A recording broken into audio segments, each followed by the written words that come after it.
Invited back. Here we are. It's time for another session. Something I forgot to do last session, last recording when I was finished editing it. I started listening back on the last episode, and you know what I realized? I You forgot don't have hands? I forgot to add the music. Good job. Yeah, I was like, "Oh my goodness, there's no music." So Nice. yeah. Yeah, so every little noise just comes through on it. It's fantastic. It's fantastic. Fantastio. Anyways, let's begin the introduction, shall we? It's time for another episode of Adventures in Loxos, Season 2, The Glorious Mini. And we'll begin with, it's starting from the top, which is weird this time because the one who's at top isn't usually at top of the list, but here we are. Icy Hot _ 2305. You know what? I just can't. I'm so used to it being the other way around. We're just gonna have to do it now. I have a particular order. It is what it is now. Yeah, so we're gonna start with AGTX, the Dragons.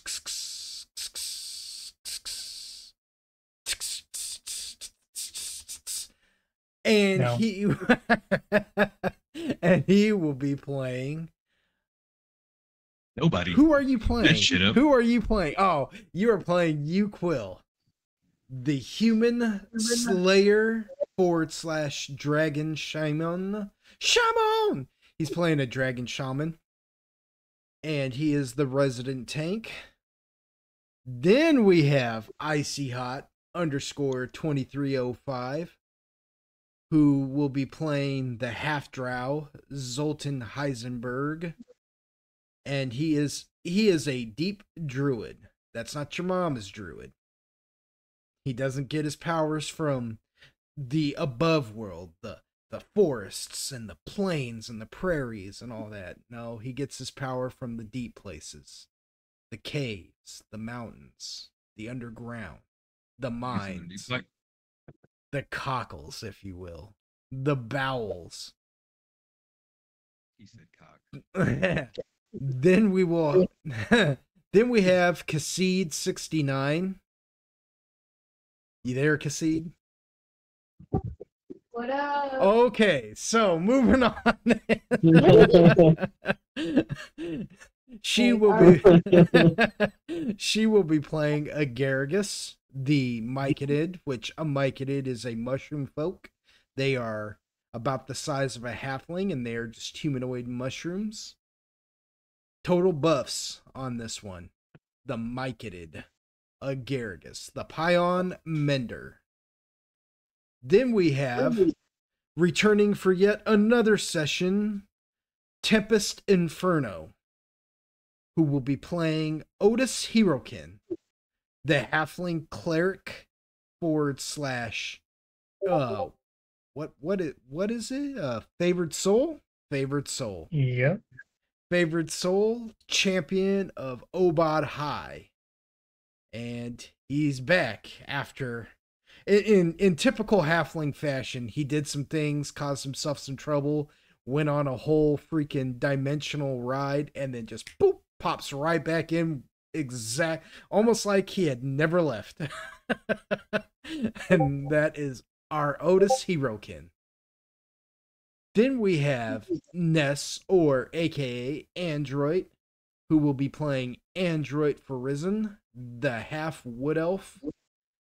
Bard / Paladin / Saint of Corlon Lorethian. He is Lord Android for Risen, because he's got a manor. Chicka what? Wow, wow. And I am your humble host, and DM, humble host. I am your humble DM, Lord Pog. Yeah, we're never gonna get this. It's never gonna go off without a hitch. I'm telling you. Is it humble to call yourself humble? Well, Exactly. I'm just letting them know what they can That's like expect. that's like alright? I'm beautiful, bitch. Looking ass. It's Brittany, but anyway, This is what you are to think of me. this is what I want. You call me humble. Yes, You will call me humble. I'm your piece of crap DM. All right, Sit down. I'm a freaking There you go, Bravo. piece of anyway. I approve this message. And we are them old school gamers, and we hope that you golden wonders out there enjoy the session. If you do, go ahead and leave a like, share, subscribe if you haven't. I guess I'm doing the shameless plug sometimes. Sign the guest book, that's the comment section, and let's ring my bell, and yeah, let's begin that intro, huh? Doodaloo, doodaloo, doodaloo, doodaloo.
What an amazing intro.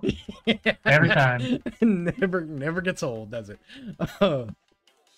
So, as a quick recap, everybody so last session you guys got Otis Hirokin back.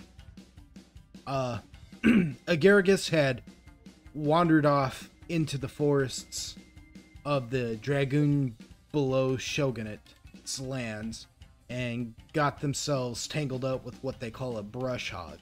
And this thing was going to wreck them pretty good, but Agaragis, having prepared a potion that would summon a celestial griffin, decided to use it, and they summoned Cassius, the once proud mount of Otis Hirokin.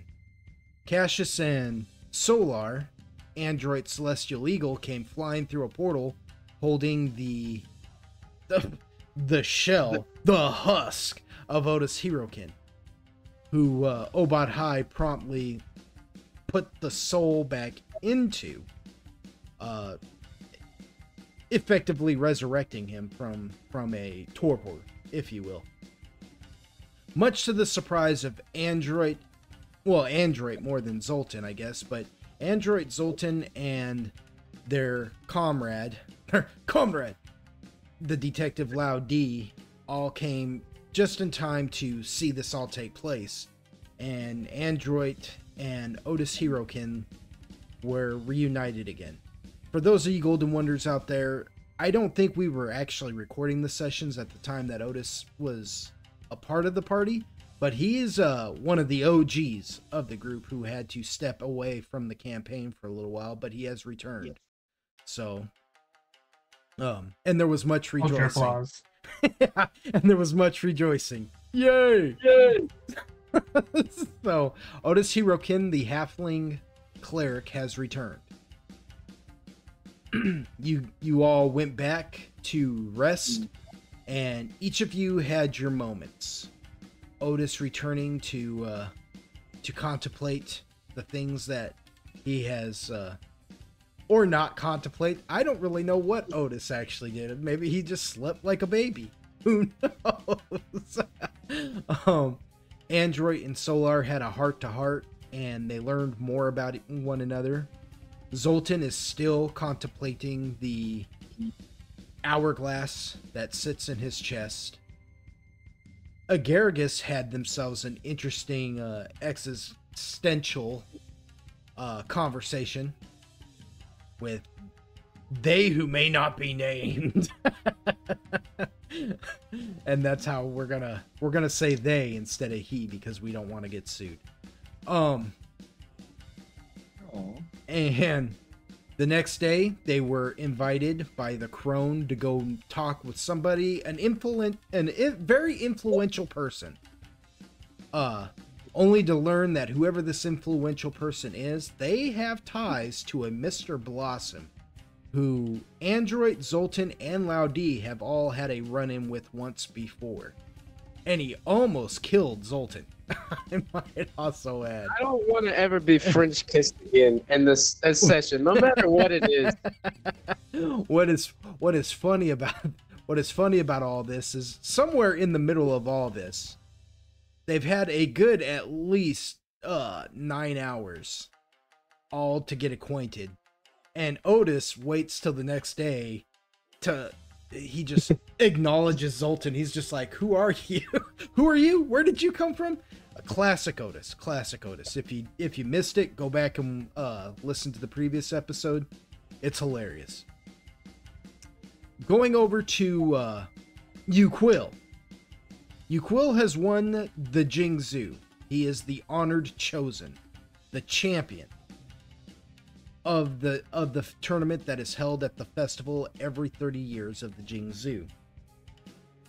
During his celebration, he heard a loud cry for help, so he ran towards the Forgotten City's palace, and which is the capital city of the Dragoon Shogunate. He took out some assassins, but was turned to stone while doing it. It was nice knowing you guys. Yeah, which is quite a predicament. This isn't something that happens to Uquill. Admittedly, this isn't something that happens to Uquill often. Normally, he's able to shake it off. Anyway. New character incoming. So, and that It was real and it was fun, but it wasn't real fun. This is actually where we're going to pick up, is with Uquill this session. Starting off with Uquill and his predicament at Stone. He's slightly aware of Hey, Uquill, what do you do? everything going on. Yeah. What do you do? Hang out. Oh, it's just me standing here being stoic. I have my own statue, quite literally. Yeah, I always knew I wanted a statue erected to me in the city. Yeah, he's erect, all right. You are, you are somewhat aware of everything about you too. That's the thing, but everything sounds muffled. You can't really move your eyes. Everything's kind of glazed. I mean, it's fucked, yeah. Yeah. And before long, you feel yourself beginning to lose consciousness. And part of you has to wonder if this is like, if you're dying. if maybe being turned to stone eventually just kills you or something, because you're not even sure how you'd be able to breathe anyways in this state. So you're wondering if this is it, if this is the end of Uquill's journey, if this, after everything's said and done, after everything you've overcome, this is how you're gonna go out, being turned to stone. I want you to roll me. Let me look at something real quick here. Just to make sure I got this right. Actually, send me a link to that, to your class, by the way. There's something I want to look at on there. No. I shoot you, you fall down.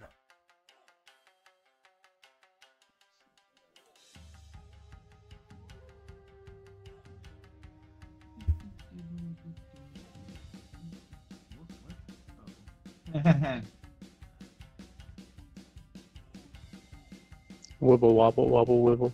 Ah, well, it wasn't a spell though. I just realized it's not actually a spell. Nerd.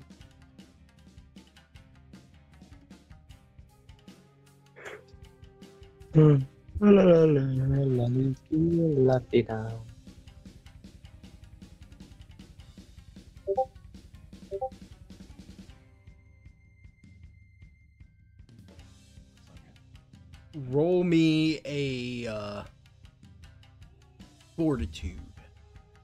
Roll me a fortitude and Give me a moment. go ahead when you roll that fortitude. Go ahead and give yourself a +4. If I understand that correctly. If I'm seeing this correctly.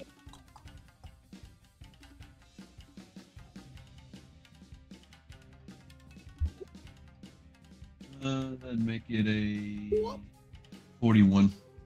A 41? 41? 41? Fry. So, you get to, thinking about all this. Let me ask you, Quill, are you somewhat ticked off right now about this whole situation? Like, give me, how would you, Quill, feel about the idea that he Like I said, possibly will that's die? like the dumbest turning into fucking. That's the dumbest thing you could have ever fucking asked. Is he pissed off? No, he just won the competition, and in his glory, he fucking gets turned to stone. He's fucking happy right now. Yeah. Ecstatic. You say he's so angry that he might, just decide, you know what, I'm not ready to die yet. Would you say that? Becoming a rage beast would be the nicest way to put it. He may or may not kill anything that moves right now. So, If it draws breath, it might die. So the first thing to break and shatter on the statue is the eyes themselves. And when they do that, they're normally functioning eyes again and they snap open. And everybody around you watches as pieces begin to crack over your rippling muscles and down your legs and on your armor as chips of it just begin to crumble and fall to the ground just with clacks. Clack, clack, clack. And even Kung Po, with all his girth, he backs up for a minute. Just watching this as all of a sudden everything begins to crack and break as if you're a fault line in of itself, as if the ground itself wants to move and it begins to rumble a little bit. And then suddenly everything just, all the stone bursts from your body and you stand there whole once more. See, I was reading that Shake It Off, and the funny thing about it is you get to attempt it every time you get to attempt it. Every round you fail, you get to try and reattempt it. And you rolled a 41. So,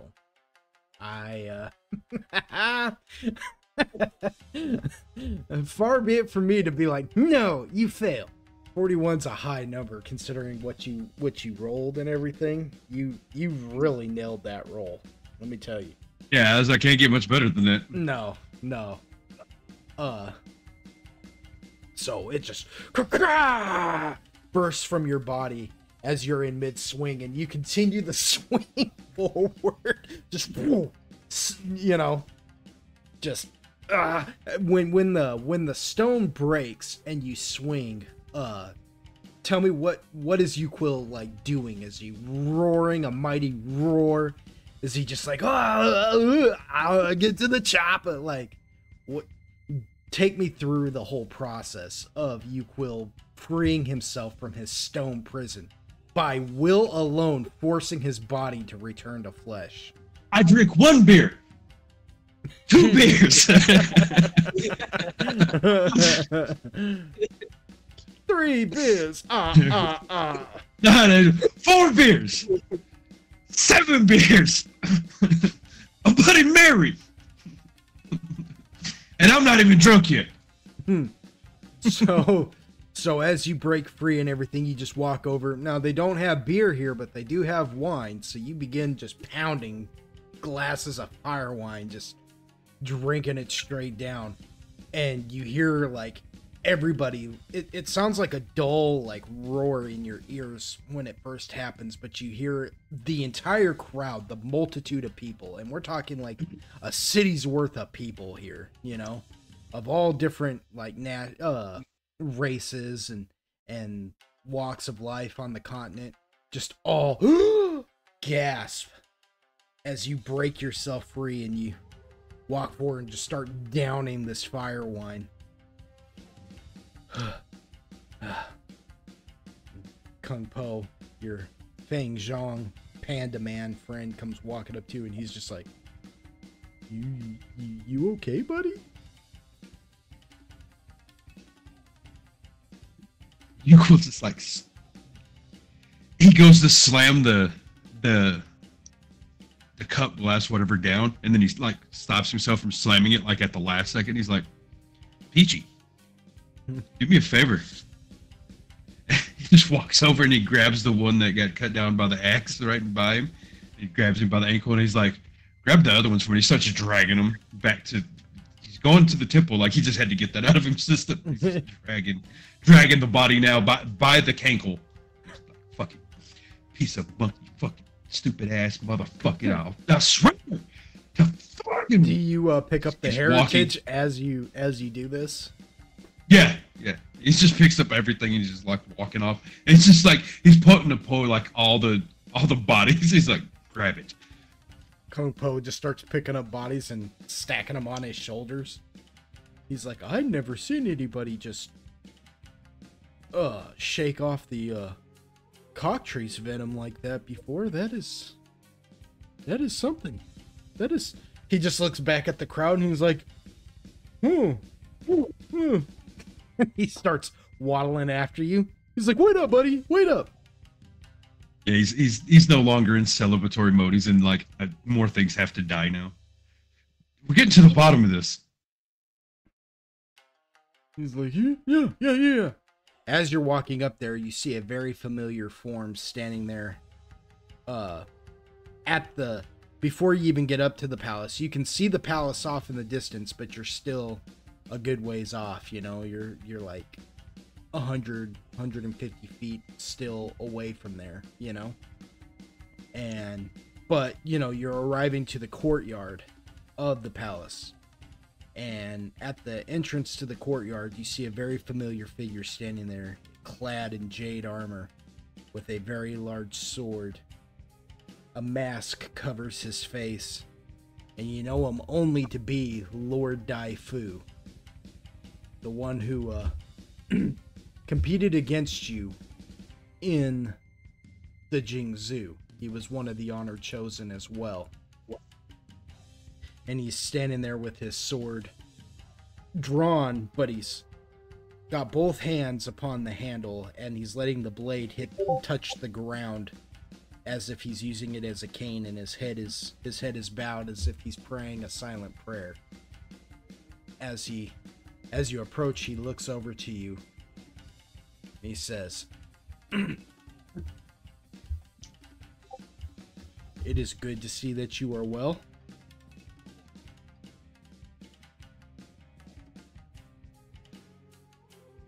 Cool. Just he lifts the Jade Warrior by the ankle, like you know how people hold up like a turkey, yeah, on Thanksgiving by the neck. Yeah, just dangles him by the ankle. You're all shaking it at him. Yeah, yeah. He goes, "That is one of mine. Yes." He goes, "I did not have.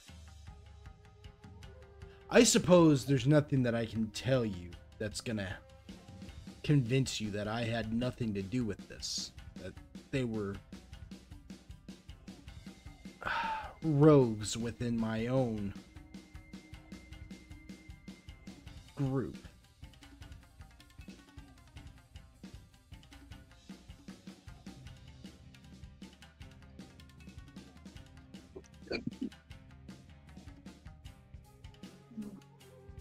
That's the only explanation he gives you.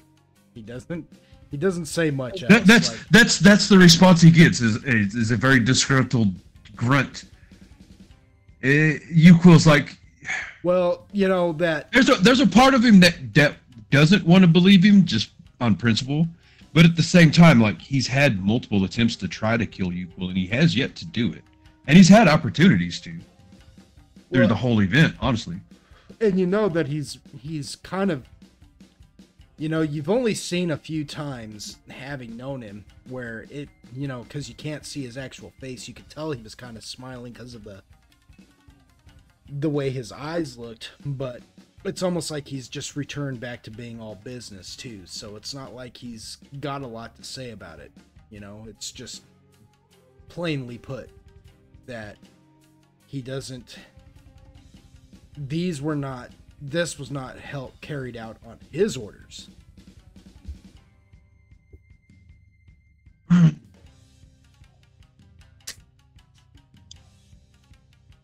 If I were to believe you, why are you here? He says, because if I had wanted you dead, I would have been, well, my people, the Jade Mercenary, would have been far, far better organized than this. However, when he holds up a hand to stop you from speaking because he can tell you want to retort, he says, however, this also gives us a bad reputation. And I'd like myself to get to the bottom of it.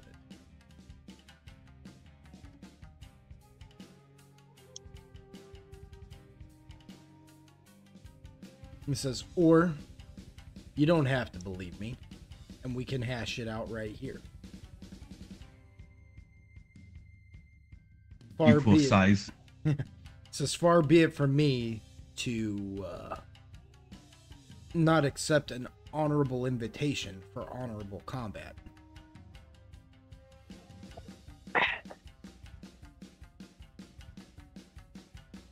With that, he takes his sword and kind of swings it a little bit and slaps the flat of the blade on his shoulder and looks at you. Says, the choice is yours. Uquil starts mumbling in Draconic. Can't fucking go anywhere. Fucking enjoy shit. Gotta always do something, man. Fucking people in the fucking... He goes, what is that? Dragoon slang?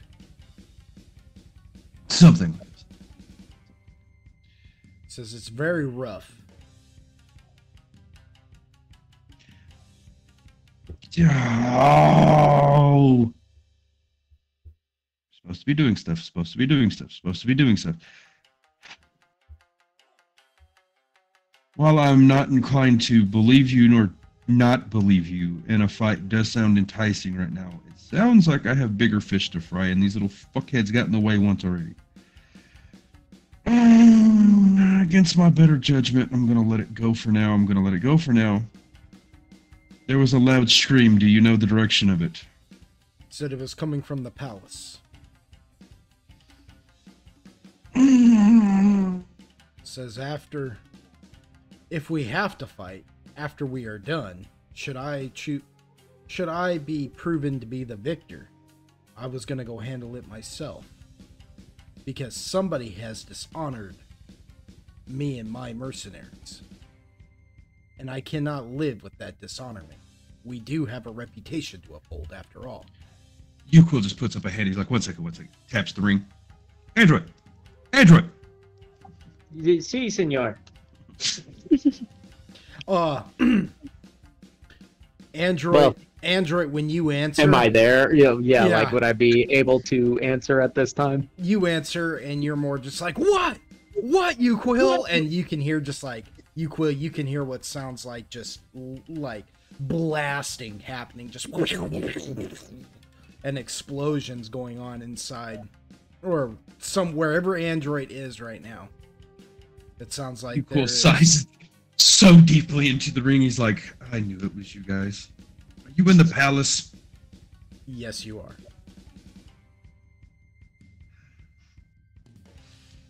Android, It's like I want you to get into character for this, because this technically hasn't happened yet.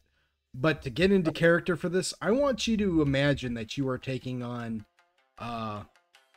magic that you are not quite familiar with, and you are trying to The likes of which I have never seen. yeah, and you are trying to deal with it right now. Oh no.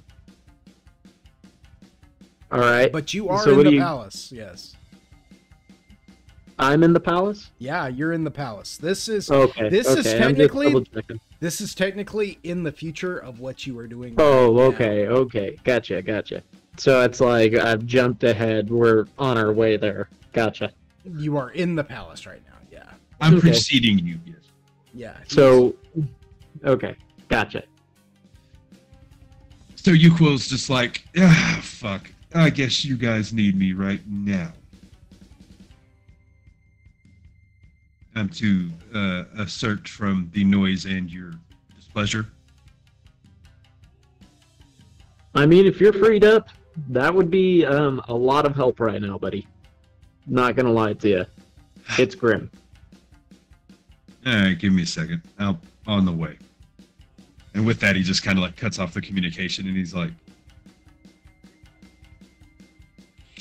"All right, yeah, no, I don't have time for this."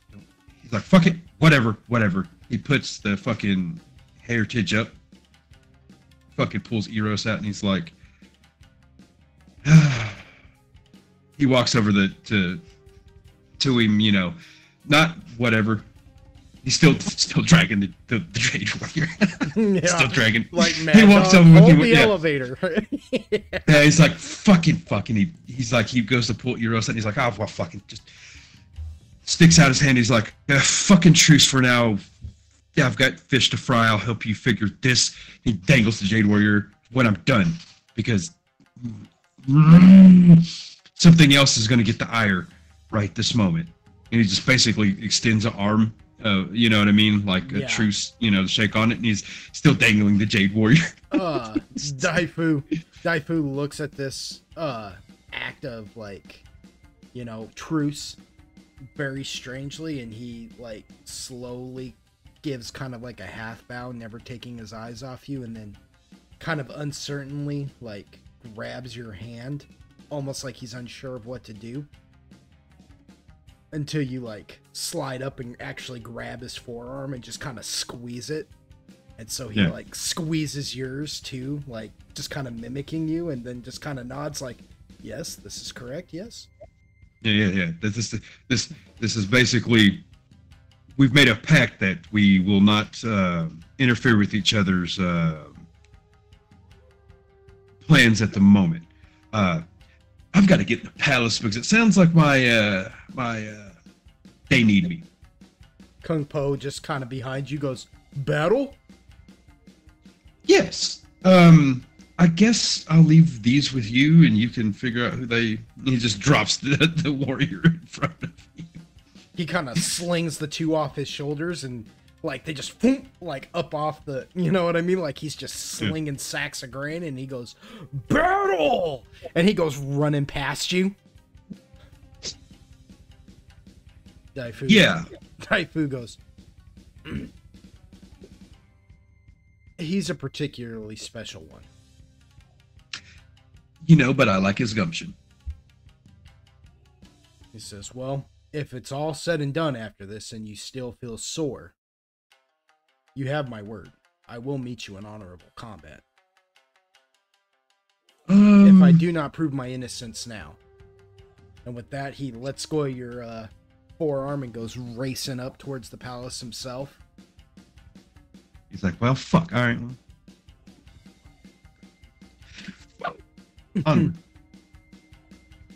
On your way up to the palace, you guys are stopped short.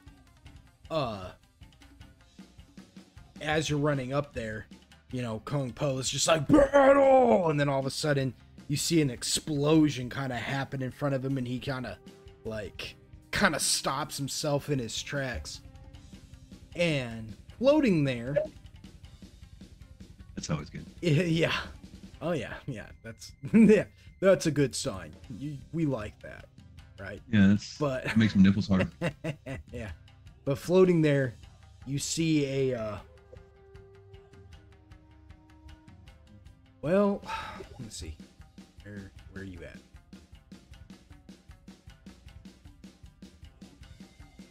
Oh, I cannot find it at the moment. But what you see floating there before you is what looks like to be a dragoon, only like almost like in spectral form. It's got the bluish white prism scales but its body keeps like shifting to like a dark purple, which is weird because up until now you haven't seen one that's dark purple, almost as if it's channeling forces beyond, you know, your comprehension of whatever kind of magic it's using, you know. And it's hovering there, and it kind of laughs and says, "Your presence is not needed here." And its voice like shifts from like male to feminine, you know, like it doesn't have like basically you cannot tell whether it's male or female or what, because its voice kind of, as it's speaking, it'll take an octave that makes it sound more feminine and then go back down deeper to sound male again. And it's like, it says, "Your presence here is not needed, you Quill. Go, honored chosen of the Jingzhu, or die with the rest of them." And its like arms are kind of like wispy, you know, as if it's floating in water. Okay.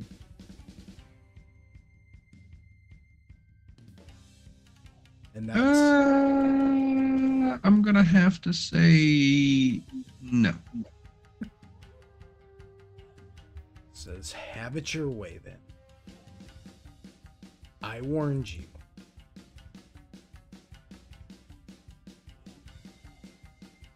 And we're going to actually, now we're gonna jump back in time for a minute, and we're going to go to Android, Zoltan, Agargus, and Otis now, as you guys stand outside this this gate to this mansion of a sorts.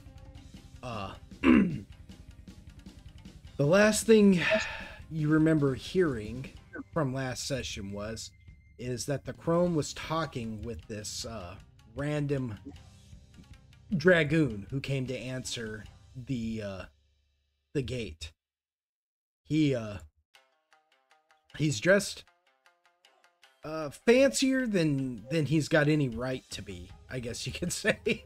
Like he shouldn't look as fancy as he does, but he's standing there.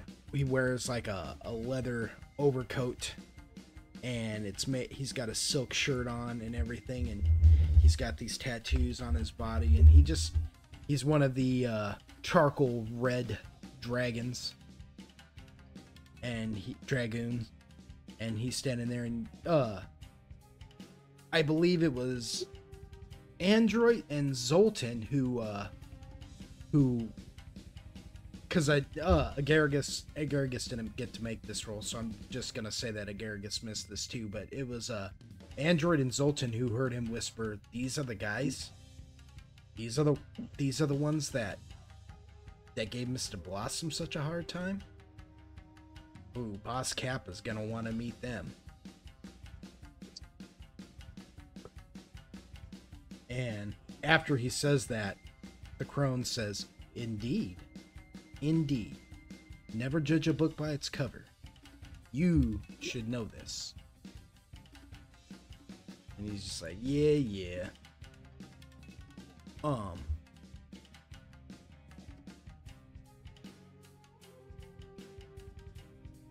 Agargus, the night before, you know, you had that that message sent to you while you were in your planted state. And we didn't get a chance to talk about that last session. What is Agaragus's mindset starting off this morning now? Having had that conversation with you-know-who about you-know-what.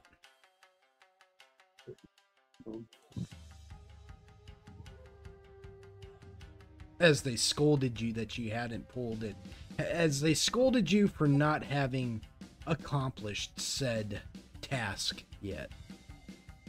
Even going as far as to kind of talk down to you a little bit. Well, other than feeling like, well, sheesh, he feels a little bit more determined. Well, sheesh.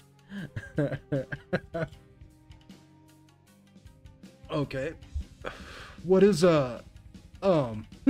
what is Android? Well, sheesh.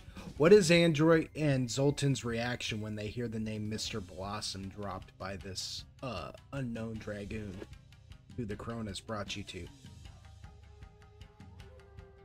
Well, they were trying to be like, hush hush in their exchange, right? We kind of like overheard him trying to be discreet. Yes. So Android, he's not gonna say anything about it. He's just gonna kind of, because Solar's still with him, I would assume. So yes. Excuse me. He's he just kind of glances over at Solar and like rubs his neck with the back of his hand type thing, like gives him a couple of quick gentle strokes and keeps on about his way, doesn't give the impression that he overheard, just kind of like Mm-hmm. What about Zoltan? How does Zoltan take hearing that conversation? He's gonna side-eye Android and then just sigh. So, the dragoon, he looks over your group and he says, "Well, come on in. Boss Kappa wants to meet you."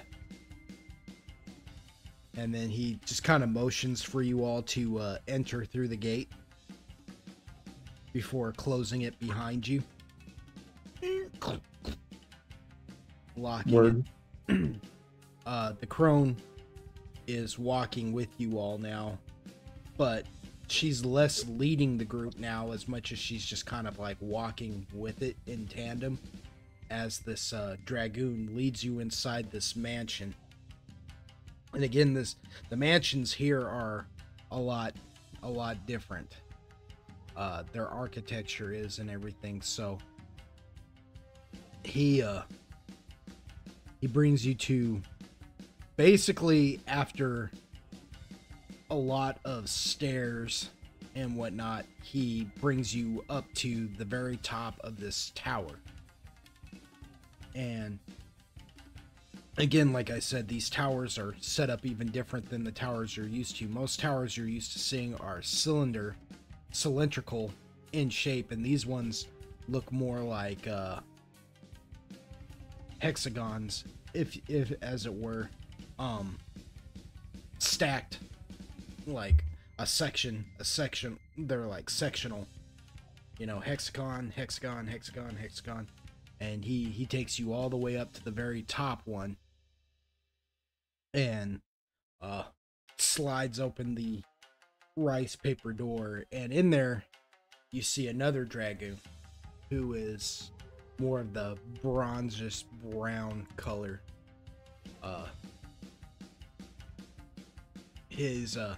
Well, actually he's more of like the greenish shadowy color, and he's got this like wild mane and this long wispy white beard, and he wears this fine silk suit as he sits on this finely decorated chair.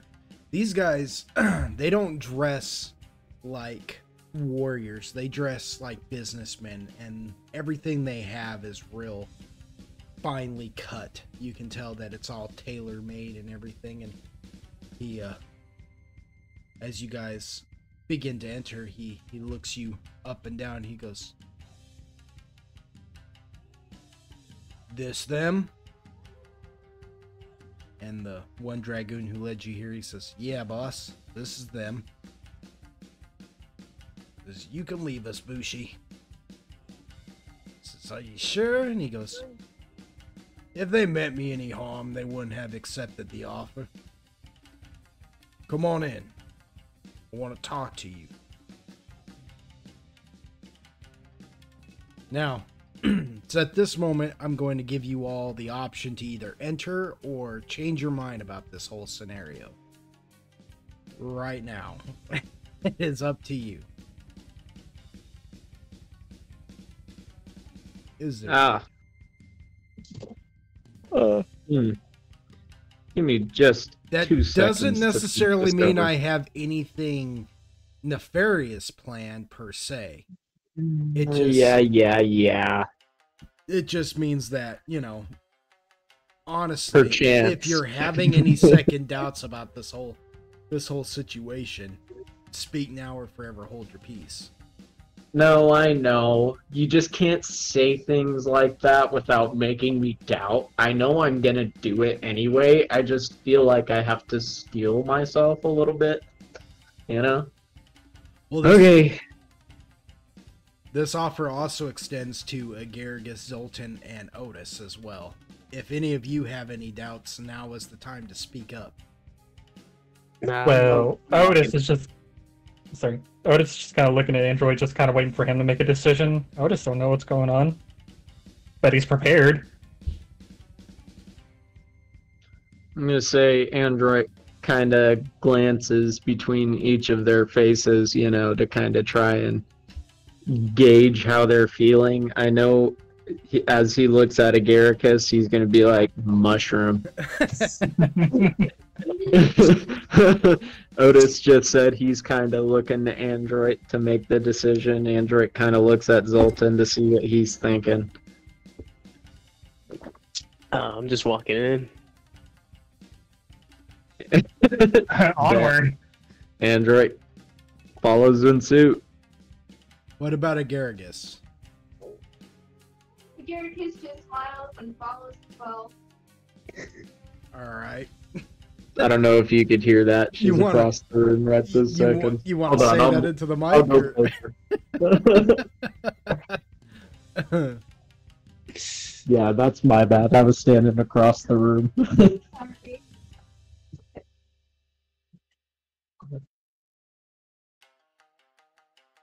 Yeah. Agaricus just smiles and follows behind. Alright. So everybody walks in, and the crone follows suit. And the one he called Bushi, the one who's been guiding you guys, slides the door shut behind you. And Boss Kappa takes a moment and sizes you all up, and he says, "Well, well, well. So this is the... Oh, Lao D's with you as well, but he's just been following suit, He hasn't been saying anything, but to kind of give you a rundown of how he's looking about the matter, he's completely stone-faced. If anything, a little bit... you can tell he just detests all of these people. If anything, He's making no effort to even hide it. But, Boss Kappa sizes you all up and he says, "Well, well, well. So you're the little group that cost me quite a pretty penny over there at the docks, huh? When you, got into that little scuffle with my guy, Mr. Blossom?"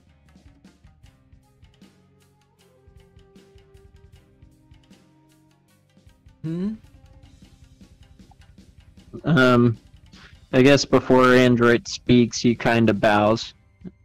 And he looks up and he says, "Well, it was not my intention, sir." He watches you bow and he kind of cocks an eyebrow. You can tell he looks over at Lao D somewhat impressed, and Lao D just kind of nods. Was how long you been in these lands here, son? Android kind of looks at Zoltan, looks at Laudi, looks at Zoltan and Agaricus, and he's like, perhaps 5 days? It was almost a He week. says, almost a week. Since just before the Honorable Jingzhu. It's interesting. You've already learned our customs that quickly. That's good. You're bright. I like that. So let me ask you, you still have that shipment of the mash that you lifted off me in my dead drop? Perhaps. He says, so let's get the formalities out of the way. I'm willing to buy it back from you. I have a I have an enterprise set up with some friends. I understand you've met them already. The non-Z farms. You went out there asking some questions. Let me ask you. That's correct. What have we done? Just what have we done to ask for such an investigation? And when he says, what have we done? You hear Loud D just kind of scoff. He's like, what haven't you done?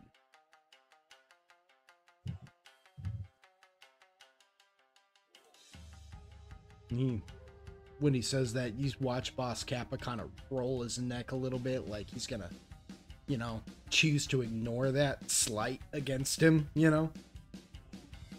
Says, let me get this straight. You're some outsiders. You're affiliated with the outsider who the Dragoon have chosen to be their honor chosen for the Jingzhu. Stop me if I'm wrong about any of this. You came here with the Bunzai, and you've been involved with some kind of investigation. It's the only reason why I'm not being arrested right here and now is because your little country detective over there, he doesn't have any jurisdiction in this town to arrest me, do you? With that, Loud D just kind of stiffens up a little bit. Now it's his turn to kind of roll his neck a little bit as if he's been slighted. He goes, so, how correct am I so far?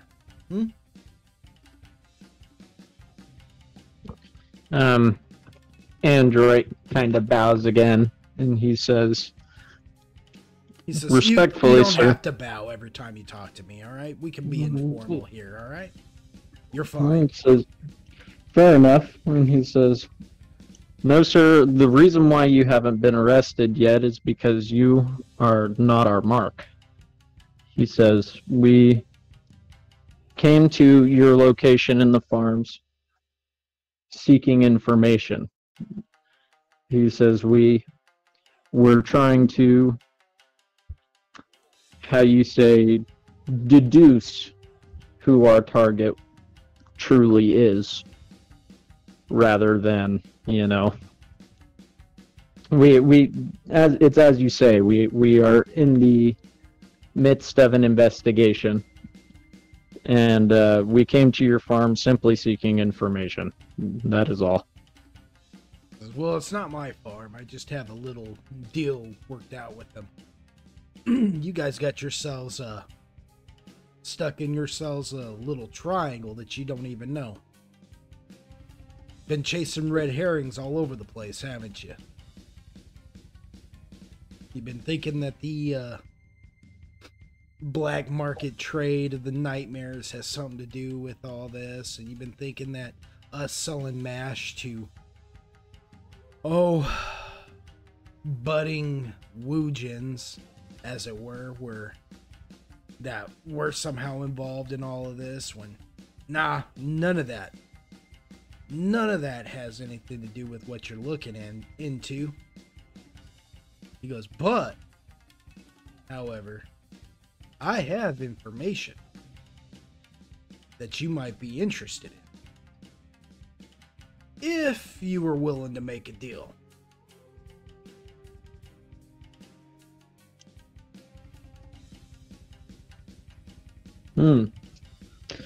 Deal, you say? Says, yeah. I can... Let me sweeten the pot for you. I'm still gonna buy that mash that is rightfully mine back from you. That Mr. Blossom... Well... I gotta say I respect it. Not too many people get the better of Mr. Blossom.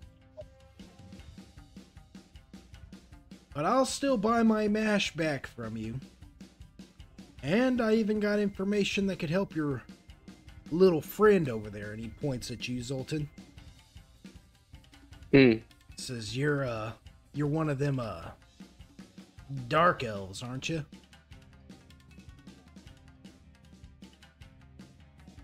Something like that.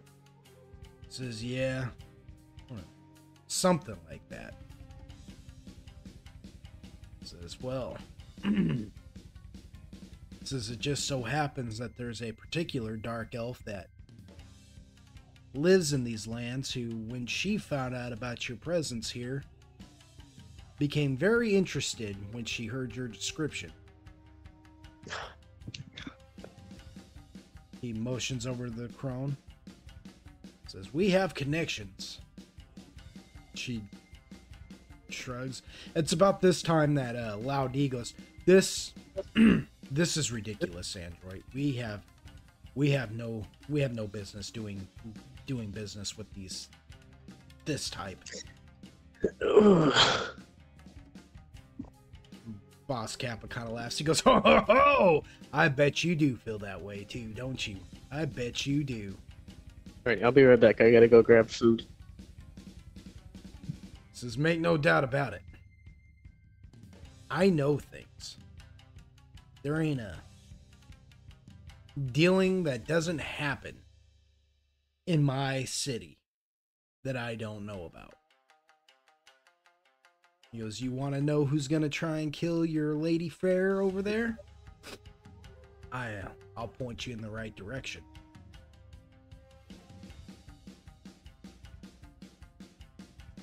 Says, you weren't planning on there being two Woojins, were you?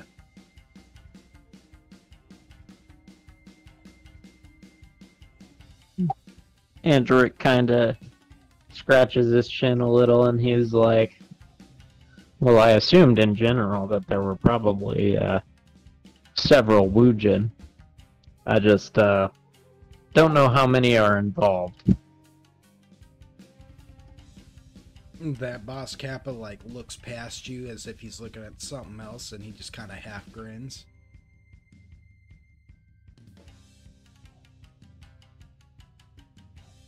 He goes, huh. I can see why you were picked for this job, kid. So I'll make you the deal. I'll point you in the direction of your Woojin. Yeah. And I'll even give you the name of the little dark elf girl who wants to speak with your friend there. All in exchange for, if I'm to understand this correctly, you recently purchased yourself a servant, did you not, to marry your friend there? That is correct. Says, yeah. Dirty bit of business, isn't it, when a Woojin tries to kill it? Says, yeah. It's rough. Says, let me guess, you went into business with Sotokai?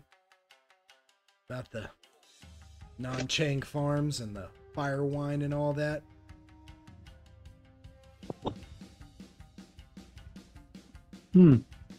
By the way that you're speaking, I assumed you already knew that. Says, I don't like people pretending that what is mine belongs to them. The governor, the retainer Sotokai, the pagoda, all of it, all just puppets. And that android, and he leans forward and points at you, and you realize that up until now, you haven't introduced yourself. As he says, and that android, and he leans forward in his chair and just kind of points at you, kind of wagging his index finger, you know? And he says, that is power money can't buy. Is knowing what everybody else is doing and having those who think that they're important and should be scary, they're afraid of you. He says, so, forget all about this deal with Sotokai. He's just a figurehead. You made the deal with me. Says, how much time did Sotokai give you? Kinda looks at his arm, you know, and he says, end of the month. Says, so what, like just a couple of days then, huh? And then you're gonna have to live with being branded a liar? It says, stupid man. At that one, Android kind of cocks a half smile, you know, and he's like, oh, I'm on it. Says, you know, I'd get rid of him if his pockets weren't so deep. Tell you what I'll do.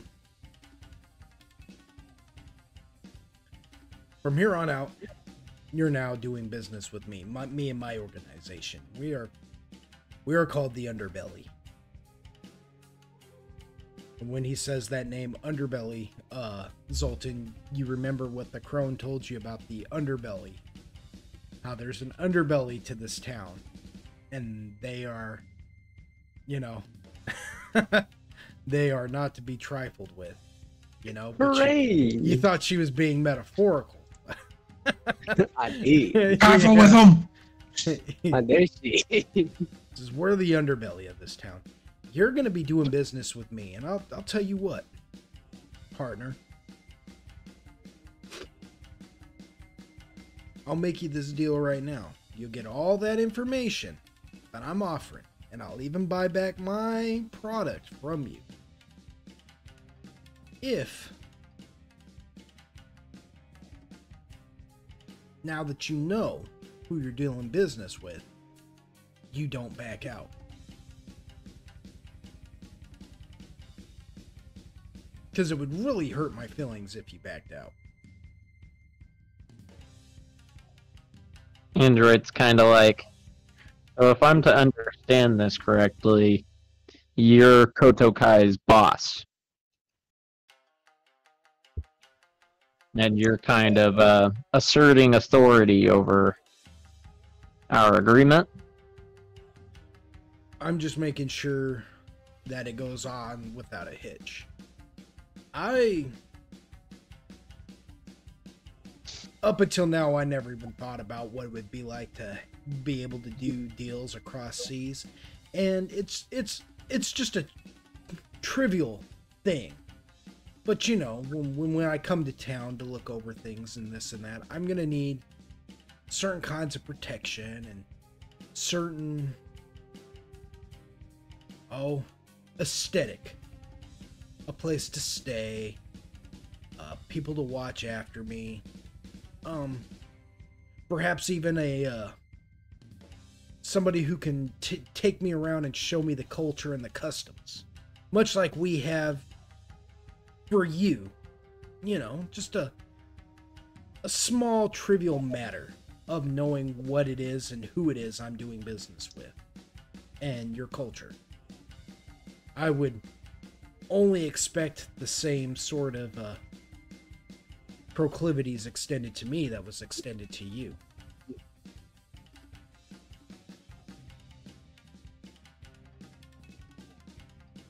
Android kind of thinks on this for a moment, and he says, "So, you want me to provide a hospitable area for you to recuperate should you want to visit our lands?"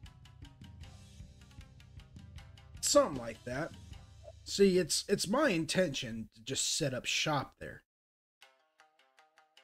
In order to do that, I'm going to need a place that sells my product. Oh, you want a stall amongst my guild wares. I see. And we ourselves shall open up our own business, and it'll give us a foothold. And in exchange, till we can establish our own, whatever it is you would call it, a business, or I don't know what you and yours call it, but we ourselves would be willing to supply you with. You would be the only establishment with our fine product in town, and I'll even cut you in on a 40-80 split. I get 40, you get 80, until we get established ourselves, and then we'd move it up to a 50-50 share. 40-80? You mean 20-80? I mean 48. In other words, 80% against 40%? In other words, I expect my 40%. You'll get your 80 no matter 40. what. No matter what. I expect my 40%. The math doesn't have to make sense. You see what I'm saying? I just expect it. I expect to be paid promptly what I'm asking. Since you're going to be sure to get yours. We don't worry about even splits or anything until the 50-50 comes in. And then once the 50-50 comes in, I will be making 50 from you and more than enough for my own establishment once I'm set up there. Just as long as you make sure I get my 40.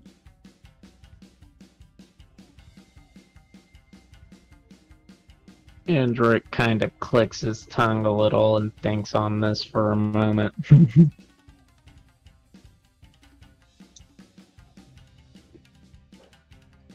He's like, and you'll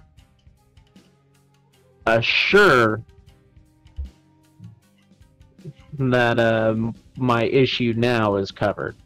And he says, and thinks on this for a moment. He goes, that mark? He's like, he goes, yeah, the crone will take care of that mark for you. Don't worry about that. She does odd jobs for me here and there.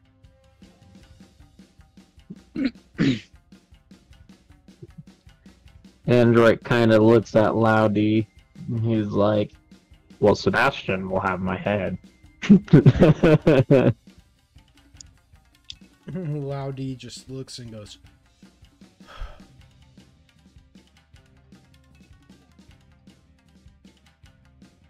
if it were me, I would spit on his very shiny shoes and expensive shoes.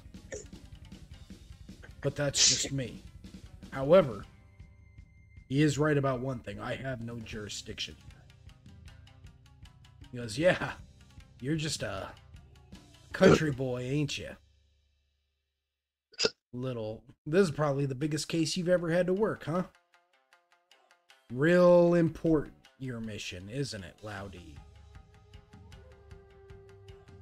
And with that, you watch as Loudy's jaw kind of tightens.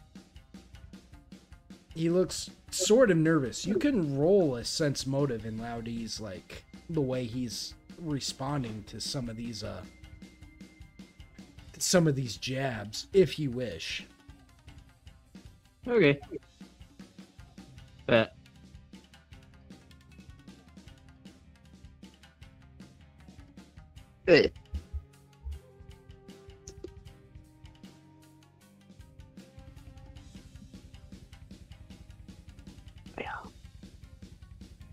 There is, how do I put this? There, you can tell that despite this, and these are obvious insults, slights against Loud D's station in life. There feels like there's something more to this, almost as if Boss Cap is alluding to the fact that he knows something more that he's not including you in on, but Loud D may already be aware of.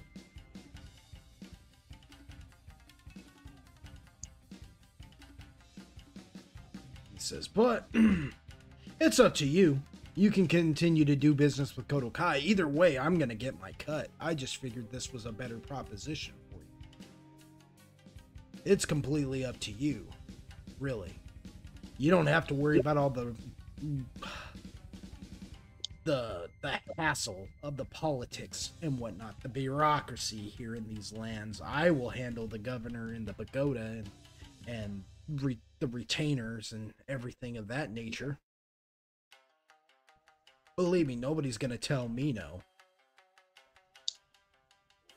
Android's kind of like, well, let me explain my problem with this. He says,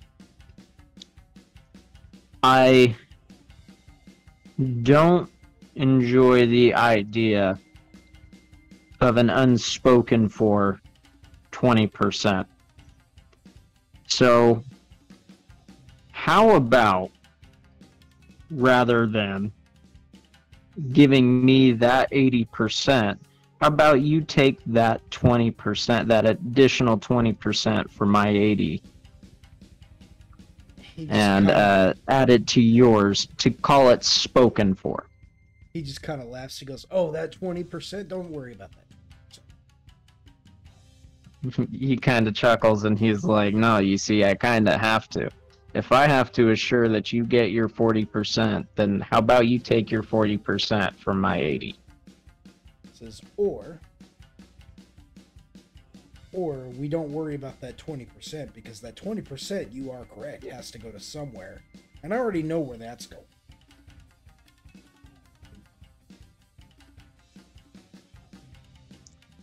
Oh?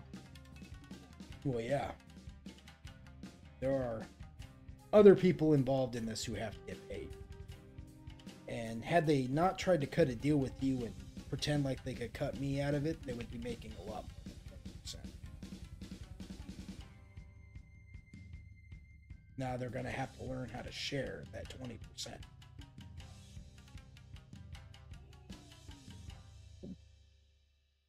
20%.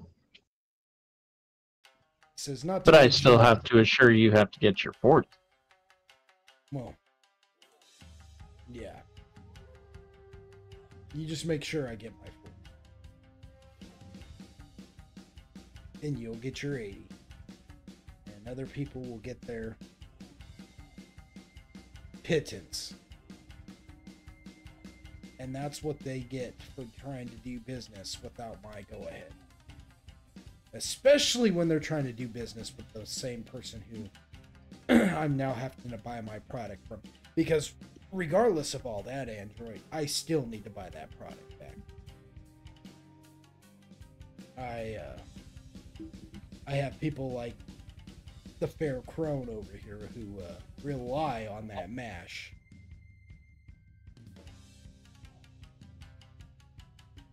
Yeah, Android's just kind of like, oh, you'll get your mash back. And as I recall, when I spoke to Mr. Blossom, I had no real attachment for it other than it being a lead. So you can have it. I don't need it. I don't believe. Where do you have it? Let me roll to see if I can remember. Did I just stuff it in my bag of holding? You did. Possibly. Okay. Android just kind of, he's like, well, I've got it stored. And he says, I'll get it to you. Don't worry. He says, you don't have to pay me for it now in full. You can if you would be as gracious as to allow me to go retrieve it for you, I can get it to you, and then you can pay me. It says, fair enough. Now, what's your answer about this, this deal we have going on? I promise you this, if you choose to go with Kodo Kai instead of me, I will pretend like I had no idea. He will still kick what is deserved down to me. I'll take it out of his cut, because I understand you guys went in 50-50. Correct. I will still take from his cut. I will still make a profit, but you'll never know the kind of success. And for, let's say, a full 4 cycles worth of time, you will strictly be the only business. I'm not even sure how it works again, and that is something that I will need explained to me, but you will be the only establishment that has our fire wine for sale until after those 4 cycles. After those 4 cycles, we will establish our own business and we will sell to the population, but you will still be the only establishment that we sell to exclusively, where you sell it at your establishment as well. No other business there will have any call for it.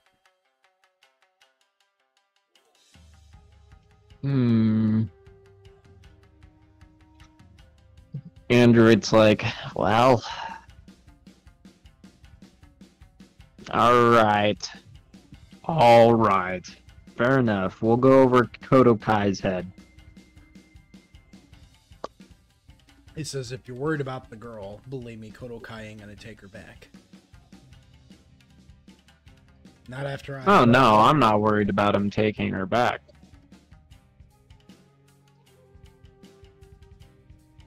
Android's kind of like, he thinks for a moment and he's like, well, I apologize if I'm overly cautious. He says, you're kind of new to this, aren't you? This whole business thing. You haven't been doing what you've been doing very long, have you? Android's like, well, it's more that in my adventures I've been betrayed by a lot of people that I've come to trust. So, excuse me if I'm a bit abrasive. He says, trust? Oh no, what's forming between you and I is not trust. What we have going on here is business. Android nods, as I've come to understand. That's the difference there. He says, you ensure that my business is good, I will ensure that your business is good. And should we ever conflict, it's never personal. It's only business.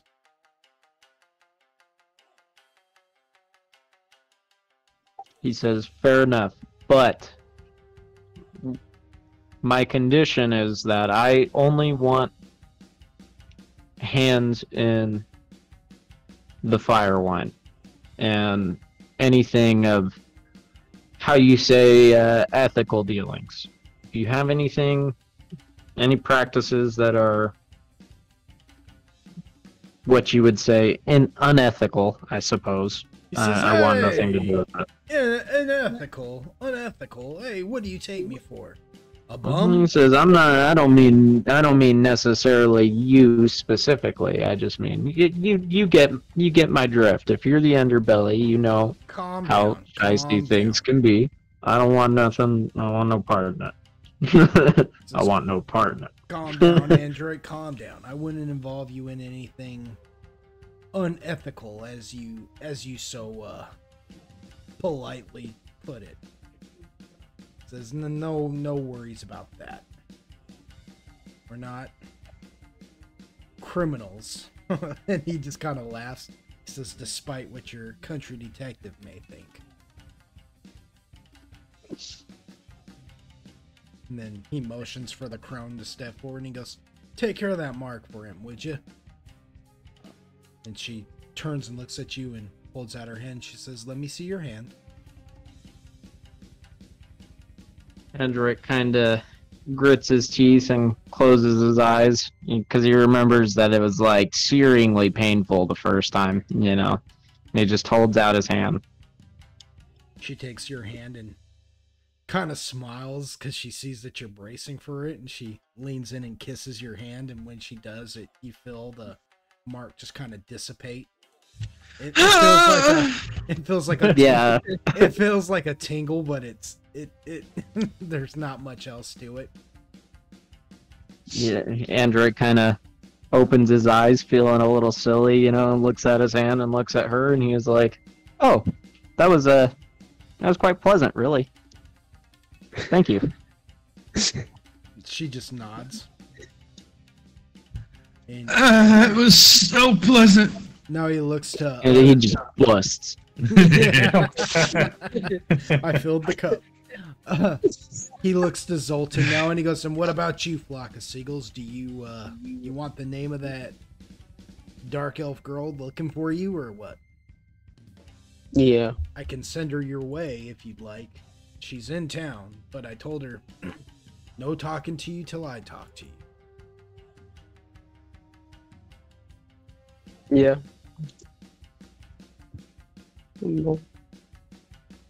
He says her name is Daime Kurai.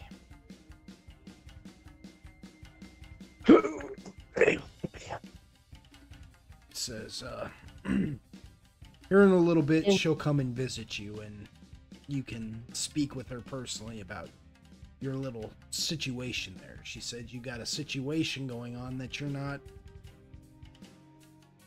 probably not entirely sure of. She says she may have some information for you. Now, I'll be honest with you, that I didn't inquire too much about, because, I mean, what do I care? You dark elves and your funny little business.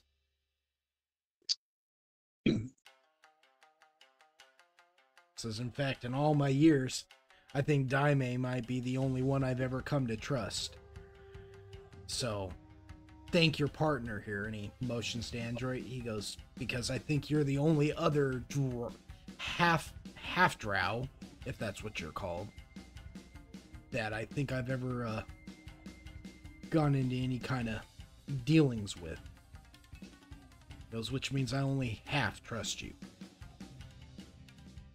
With that, Zoltan bows and says thank you. He says, again with the bowing, these guys. And he looks to Otis and Agargus, and he's like, you two are kind of quiet, aren't you? They're just like, I don't even know what's going on. I'm just here. Says, I see. Says, well, you've got a loyal friend there, Android, who's so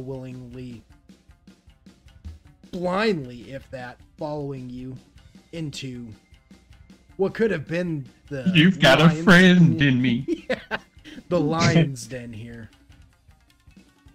He looks over at Agargus, and he's like, yeah. So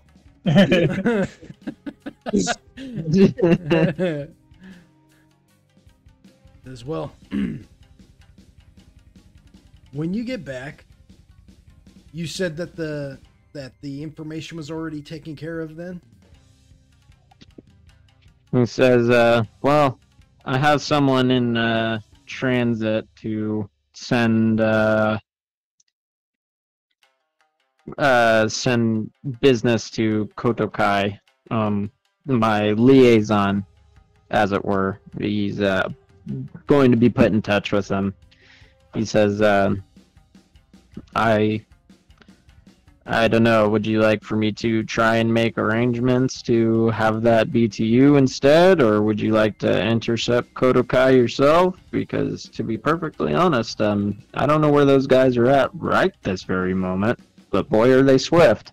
Oh, I've already got Blossom over there speaking with Kodokai personally, so I think it'll be all right. He goes, as soon as just the second you get back, ensure that I am one of the first things you take care of. He goes, don't make me wait too long, Android.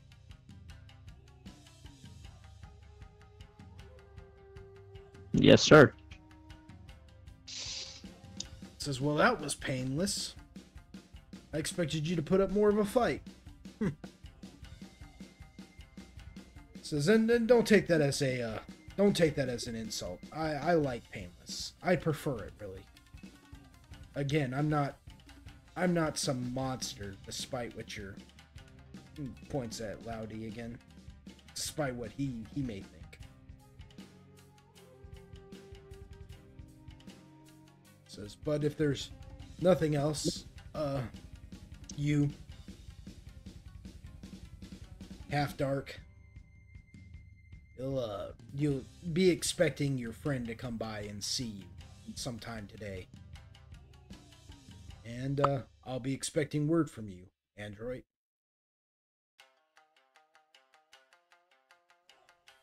He says, very well. Shall I be on my way then?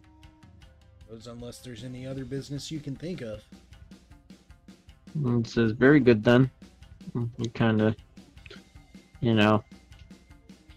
turns and goes to head out and gives a wave over his shoulder, without looking back. The crone opens up the door and allows everybody to leave. And then she steps out herself, and the second you guys get out, you hear Loudy just kind of under his breath, just... He seems a lot calmer now. As you all begin exiting the mansion, you're met by the one he called Bushi once more, who escorts you all out of the mansion and past the gate. He says, well, this is the start of a beautiful relationship. And he shuts the gate. Says, good luck to you. And he goes walking back up towards the mansion. He said, wait. He's the door. He's like the gate man sort of thing. Yeah. Android kind of reaches in his pocket and thumb flicks a gold coin to him, and he's like, here you go, tip for the doorman. And kind of folds his hands back behind his back and keeps heading on. He says, tip for the polite doorman. He reaches out and catches it and bites it and goes, oh, well, that's real gold. He goes, huh. And slips it in his pocket and goes, I'm gonna have to put some scent on that or Kappa's gonna smell it.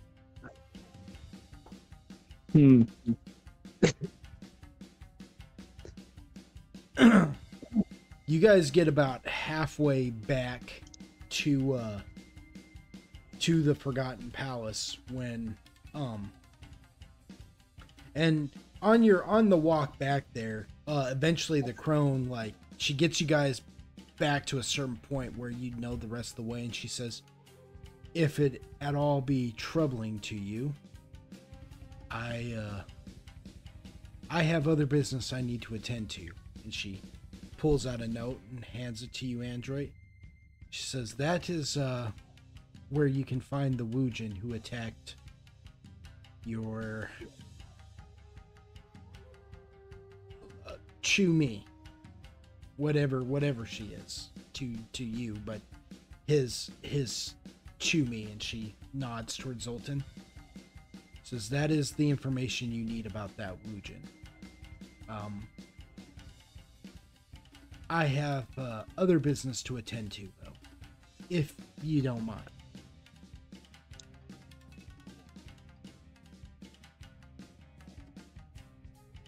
Says I have to go and locate Daime and let her know to meet up with Zoltan here. And as she's walking off, she stops and looks at you, Otis, and she just smiles. She says, sulfur? And she just walks off. It's like, that's an interesting scent.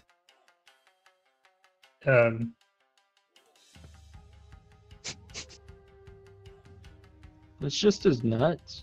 Chicken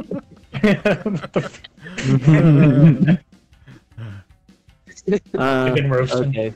So did she hand me the note? Yeah. Is that what it was? She handed you Okay. the note. I guess Android looks at the note. So you begin inspecting the note as you're walking, but you don't have a lot of time to inspect it fully because just completely out of pocket for no reason whatsoever, all of a sudden you hear this like loud clanking as if somebody's shaking. It kind of sounds like you would put like a rock or something in a metal can and start just clinking it around as you inspect this. As all of you inspect to see what that noise is, you see it's Otis, and he's shaking so bad in his armor. It almost looks completely uncontrollable. Like he's down on like his hands and knees right now, just shaking violently, as if he can't even control his like body. Otis, how do you feel right now going through that? Give me a play-by-play of like what Otis is feeling as his body just shakes uncontrollably. Well, say that as it starts, it starts feeling like he's being stabbed, like repeatedly, and then he feels like he's starting to burn, and starts screaming in agony. It is a searing pain, you would say? Yes.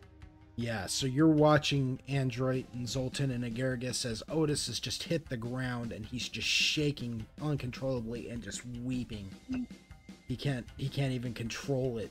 He's just sobbing uncontrollably.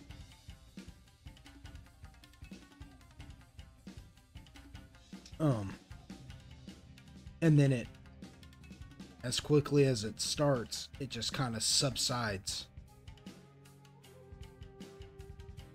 And Otis, what do you do when it subsides? He just kind of lays there for a second, just tears still flowing, just wondering what the hell. Andrew, you've never seen Otis go through this kind of pain before. Normally, he's always been able to just kind of shake it off and be the lighthearted halfling that he's always been. But this feels all too real.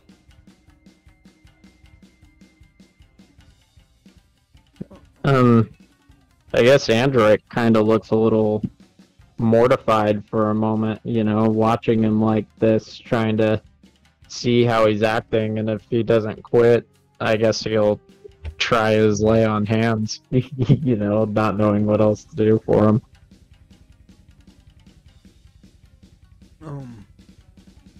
You can roll. You know what? I'm not even gonna make you roll. You're watching this, and the thought occurs to you to lay on hands, but another thought occurs to you, and Laudee's even taken like a couple of steps back himself, and as you go to lay on hands, you realize that you kind of recognize this. There's something about this torture, and that's the words that come to your mind too. It's the words torture come to mind as you observe what Otis is going through, and you recognize it. You just, for whatever reason, you know what this agony is. This is the only kind of agony that something of the nine hells could bring about to a person's body.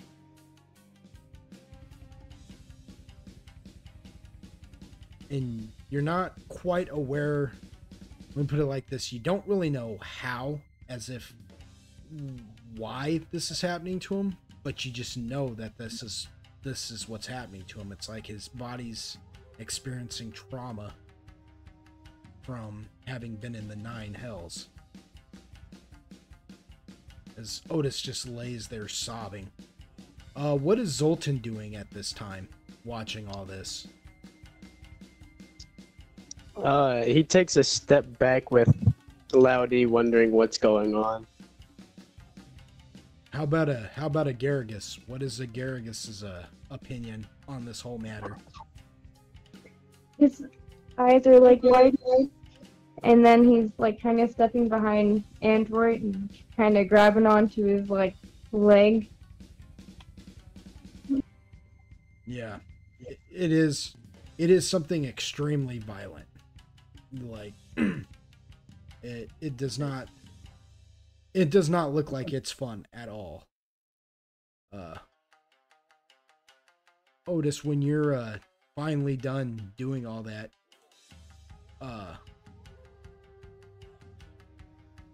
what do you do? Do you jump up and act like nothing happened? What do you do? He's gonna slowly get up, just kind of getting his bearings for a second, just kind of look at everybody and the faces that they are making, and then just walk to his room. So Otis just kind of leaves you guys behind now and heads directly to the palace,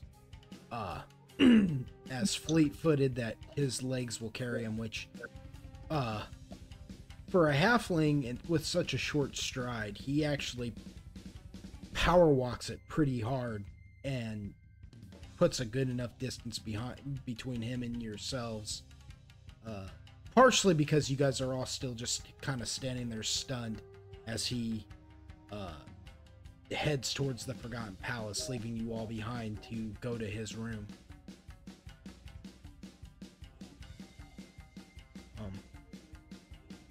Android kind of just looks to Solar, and he just, like, I don't know, purses his lips and gives him a pained look, like, the poor thing. Like, feels, sort of thing. Solar just kind of, he doesn't say anything, he just looks extremely methodical about the whole thing, but he chooses to say nothing. And it's Loudy who breaks the silence. He just says, "What was that?"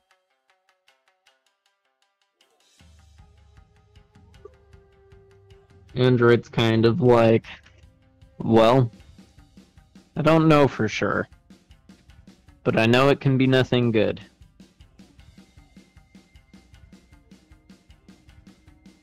Says, is it gonna be a problem? He kind of sighs and he says, with time. He says, I don't know that it'll be an issue for you and this investigation, but this, I suspect, is going to be trouble for Otis for a long time. But, I don't know. It says perfect. Just kind of clears his head and says, "What does the note say?"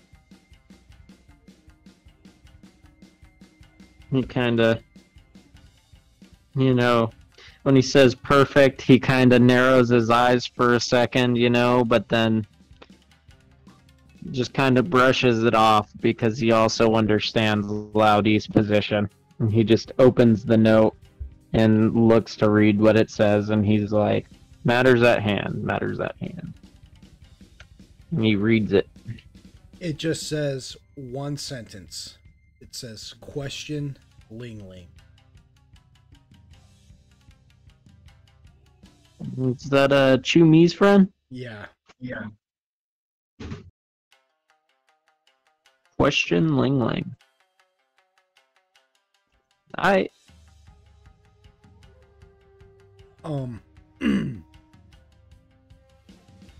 You Quill. You are currently in a standoff with this Woojin right now, who is looking at you extremely menacingly, and they're like,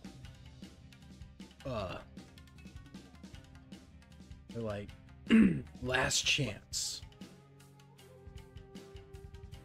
Leave now, or I will be forced to deal with you.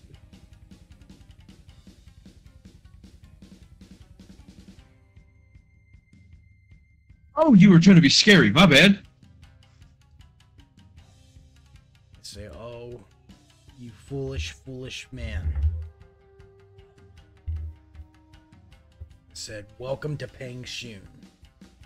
And they're gonna initiate attack. Let's roll initiatives. Well, let's see, you got Daifu. So, and what is your initiative? 10. 10? That was 12. And so roll a d20 plus 13. Hello, what? A d20 plus 13. Oh.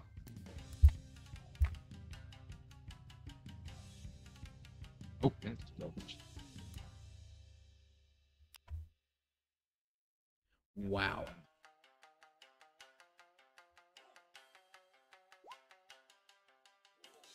Okay, so you get to go first. So, how do you want to start this? Now, we've changed up the battle rules a little bit, so don't worry about attacking right now. Just worry about moving first. All right. Technically, Daifu and Po will work with you in a strategy. So, if there's an idea of where Daifu, he's more armored than Po and a little bit more agile, but not as strong as Po. Po is more like a bruiser. So, you know, they will strategize with you depending on how you want to move in on this.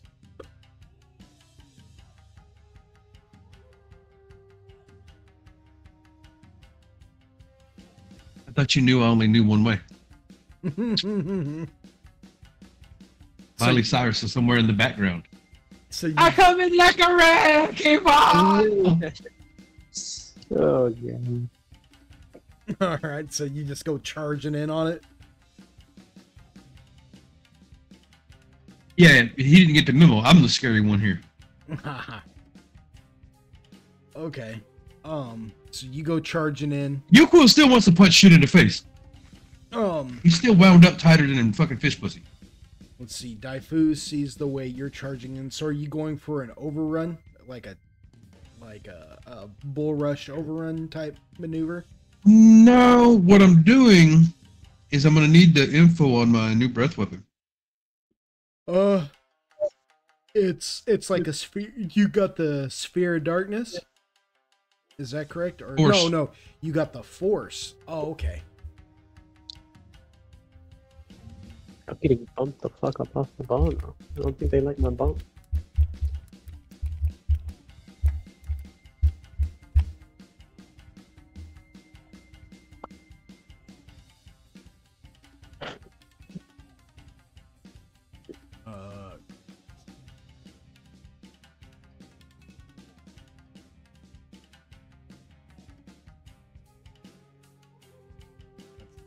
Or either.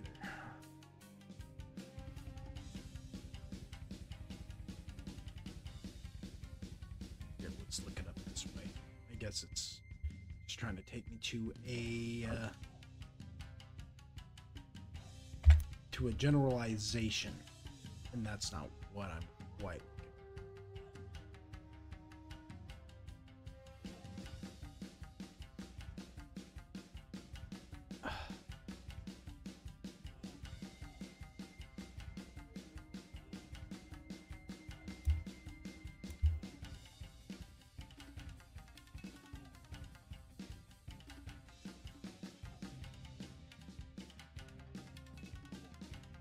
So, 75 feet.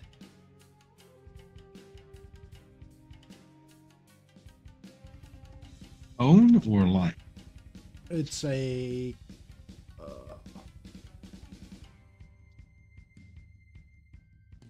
Ooh. Ooh. Well. Ooh. Yeah, they're saying it's more like a lozenge. The fuck? Mm-hmm. Like But- ovular? Yeah, like you spit like almost like a seed and it I explodes. spit game. But we're gonna go with a cone up to 75 feet. You know, 75 feet. What is it? 75 feet, 10 feet out. You know what I'm saying? Cone. I'm just looking for damage. Damage. Here we go.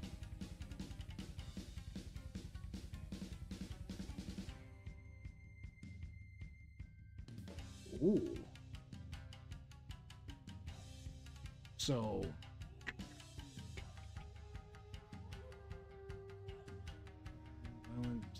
enemies 75 feet, impact.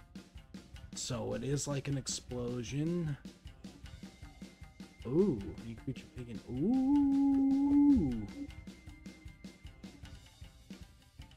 So it takes a chance of knocking somebody out. 50% chance of just knocking them clean out. And it does 10d8 plus your 10d8 plus 5 damage is what it will do. 8 plus 5, and you said it's explosion damage? It's like an explosion, yeah. It like hits them with like a force of a blast. That's why they take a chance of getting knocked clean out.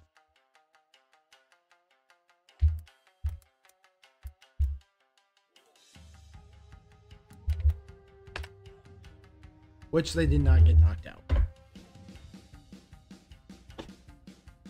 It goes out to 75 feet. And it'll be a cone. I'm not going to go with the lozenge thing. So think whatever your fire breath weapon does, just do that cone only out to 75 feet. Okay. Um, And it will do 10d8 plus 5 damage. This one has a particular plus to it for whatever reason. It's based upon weight. okay. So I went with the weight of how much I think. Yeah. I just went with, that.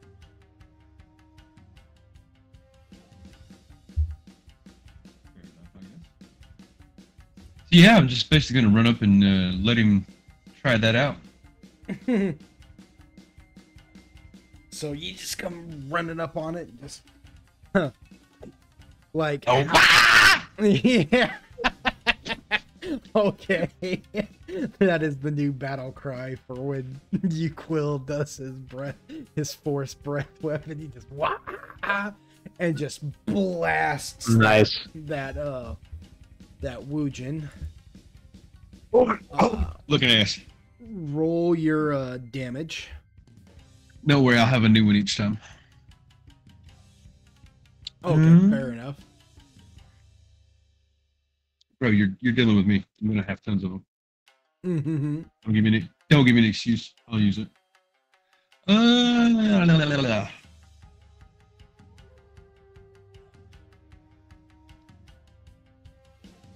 say? Yeesh. Hold on. Did it say?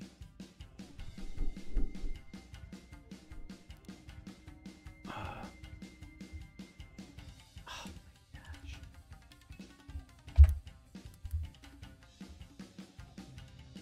No, I know it didn't knock out, but did it? Does it actually knock them back?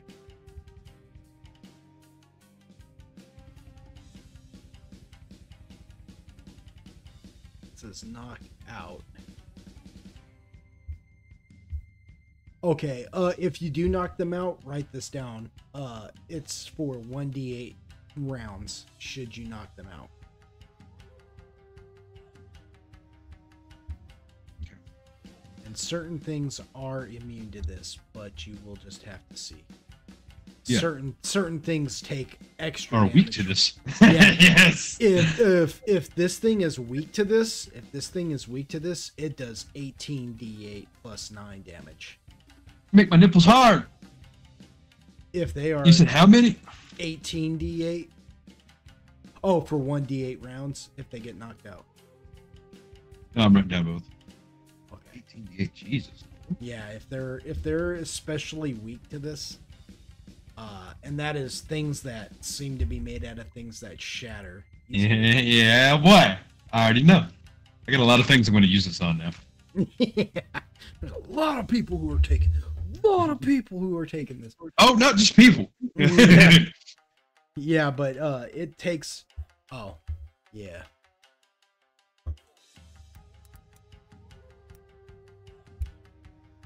Everything. Everything.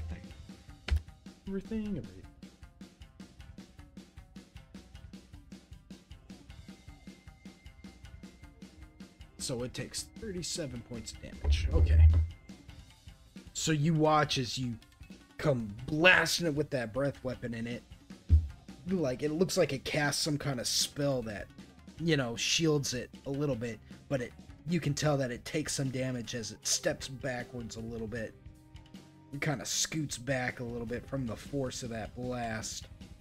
It says, impressive.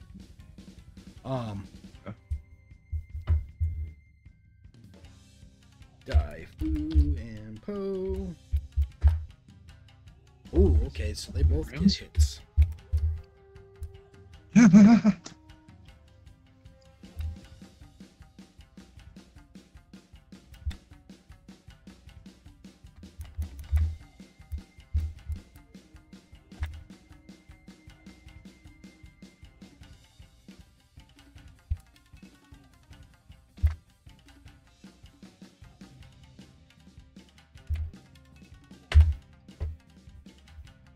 Okay, and they come in with 32 points of damage between the two of them.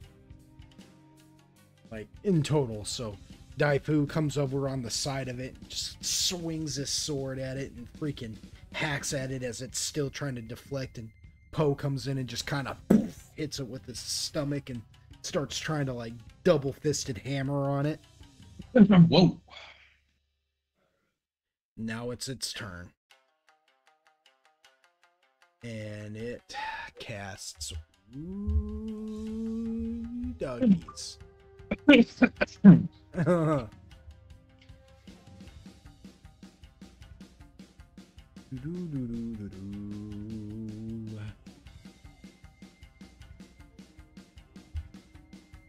casts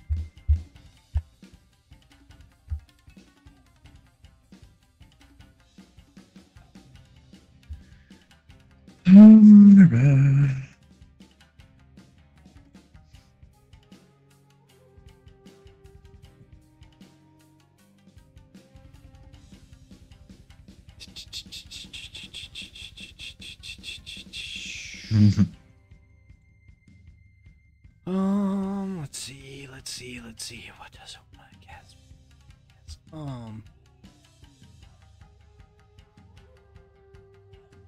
Fireball. Okay, sorry, I had to. Okay, so as Po is like raining down like heck on it, it catches a hold of Po's hand and kisses it. Oh no.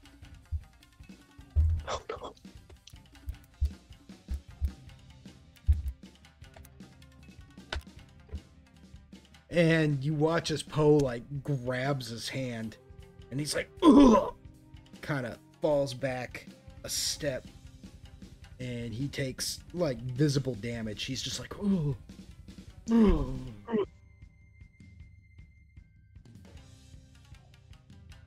And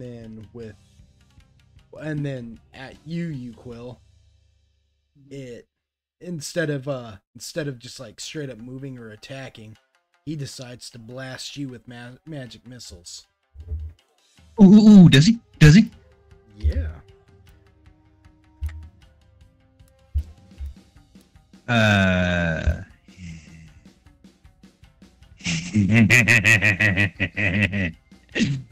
Yeah.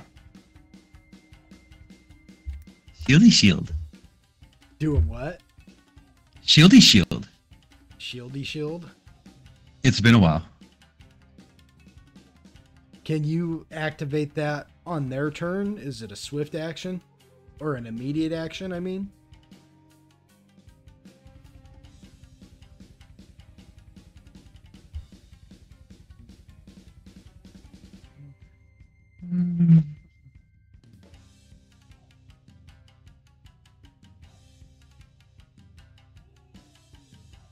You really don't have that on you. Huh?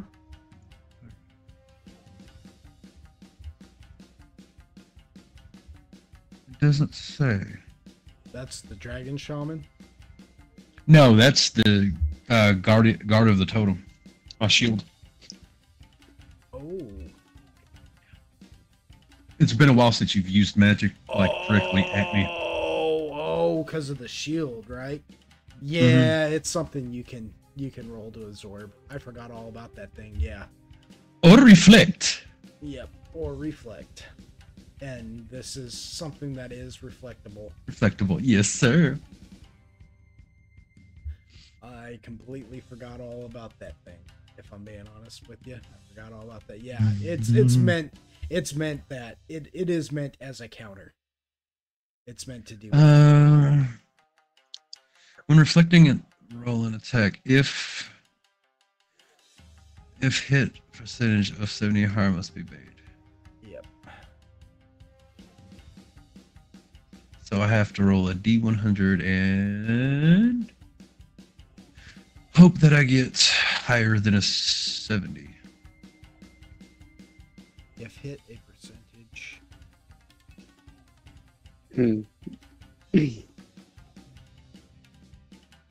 Rolls an attack. Rolls a 90.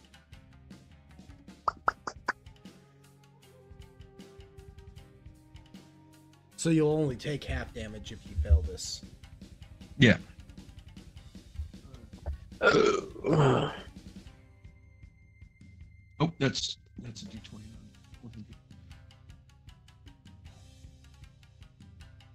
Oh, show me the magic.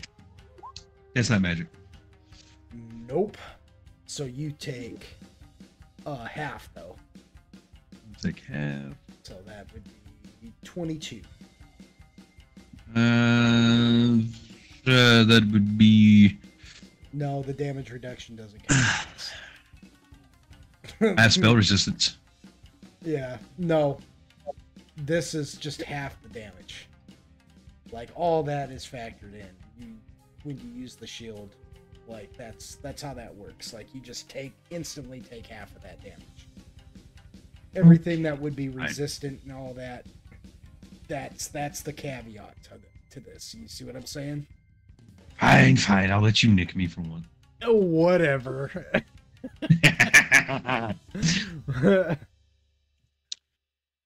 I'll be a good sport and let you have your fun. Yeah, so you try to reflect it, but it, you just kind of, you're trying to kind of do, you're doing like a wizard's duel type of thing with this thing, and it, and it slips them past you, deflects most of the deals, causing most of the magic missiles to just, but one or two get by and do the 22 damage on you, just bang, bang. What's the damage? 22. 22.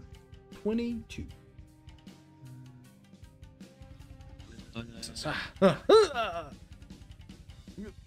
Krav Maga. Uh-huh. I got my own little fighting style. I call it the Hand of God. Oh, yeah?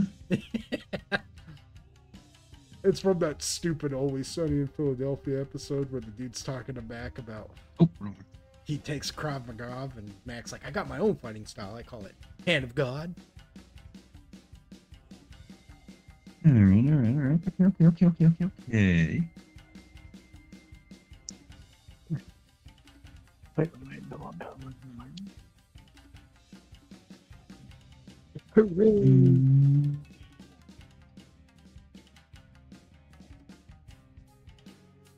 Okay, so that's its 2 moves.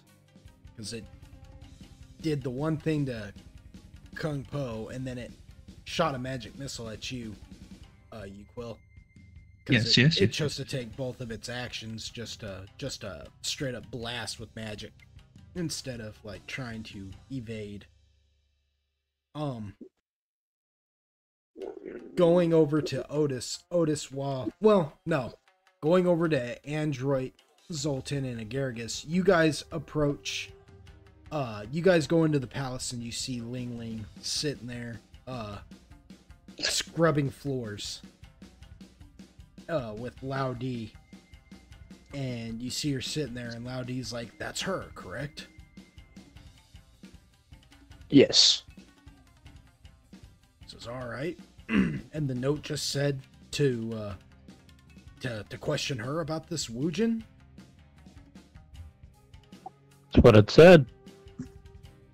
So, all right, well, he just kind of looks at Zoltan and he says, well, it was your bride who got attacked. Maybe you should take point on this.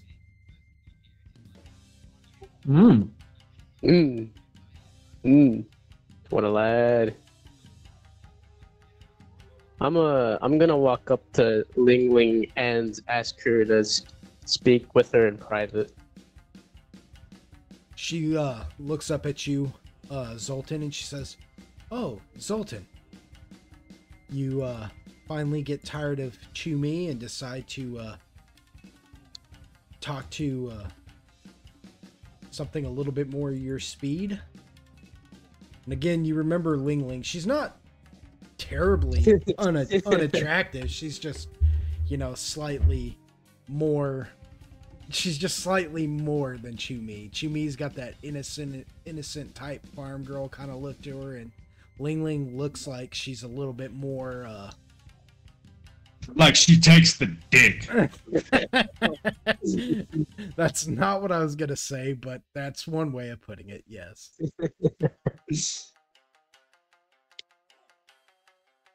She stands up and she says, wherever you want to go, my lord, I shall follow. I take her back to my room and then I nod towards Android and Loudy. Android gives him a thumbs up. Hooray! What about Agargus? Agargus, do you go with them or do you stay there waiting with Android and Loudy?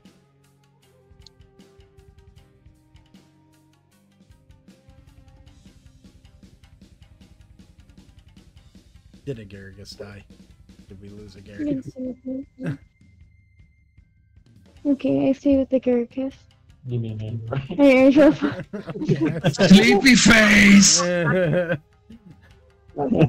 Stay with Android. Agargus. Stay with me here. Get the powder out. Get the powder out. So, Zoltan, you choose to go in there with Ling Ling by yourself? Yes. All right, so she stands in there and she stands there looking at your room, and as she turns around, she instantly begins to disrobe. Oh Lord. And she does. If you're not gonna stop her, she just disrobes. I was gonna. He's drooling. Yeah, I am. Hold up. No, I'm not. He's like, boobies. Zoltan doesn't see these often. She's like, it really was a silly move of you to choose Chew Me, honestly. When there are women who are way more experienced and can meet your tastes a lot better than she ever could. Tasty. If you would give me a second so I can look at something. Maybe if Row 28 would like me and open up faster.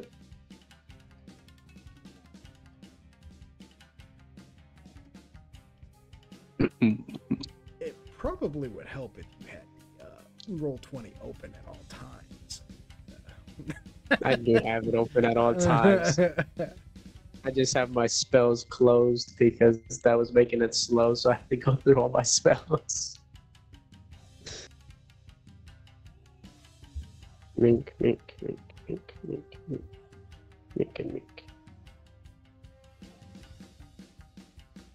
No. That's it. Is there a particular spell you're looking for? I'm seeing if I prepared a binding spell. Yeah, damn, he's going kinky. A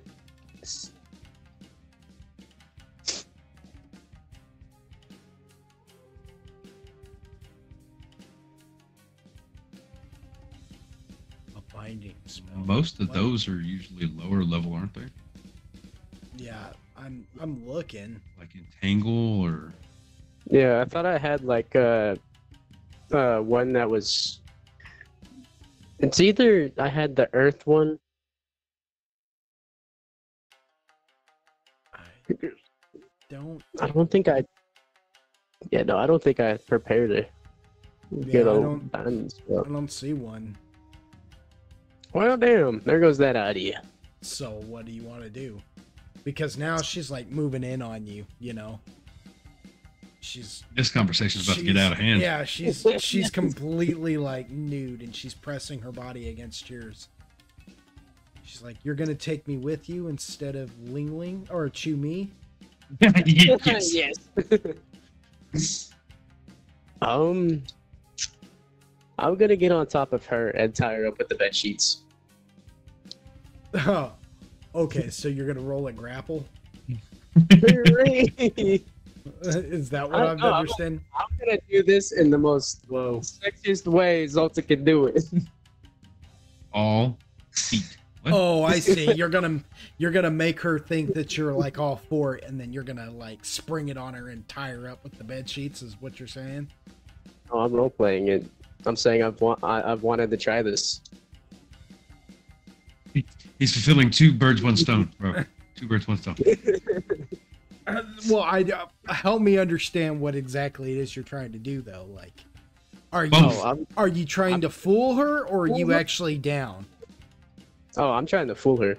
Okay, that's what I need to know. Roll a bluff. With the bluffy bluff. Is that going to be under the skills? That will be under skills. Most days they end in Y. Skills and...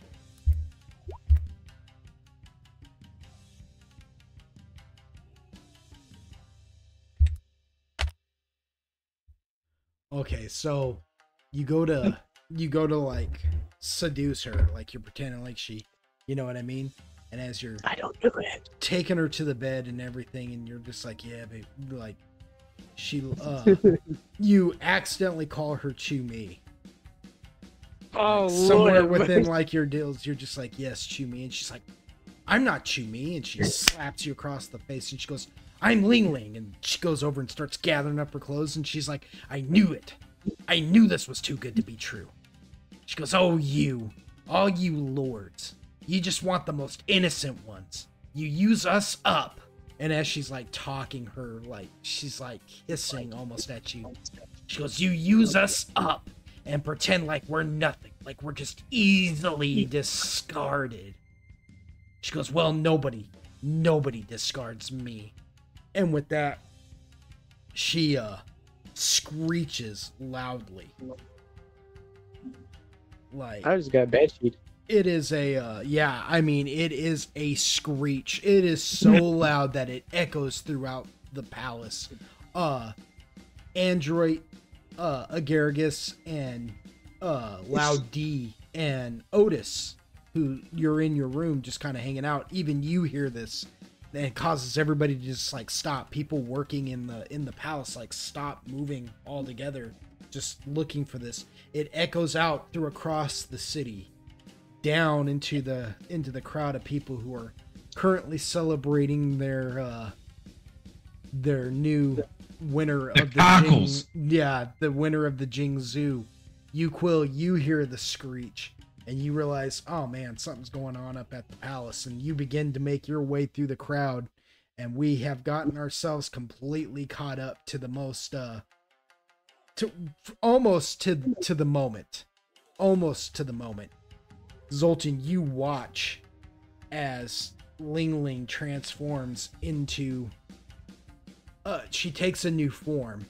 You recognize this form. It is exactly that of the Wujin you caught trying to kill Chu Mi that night. In her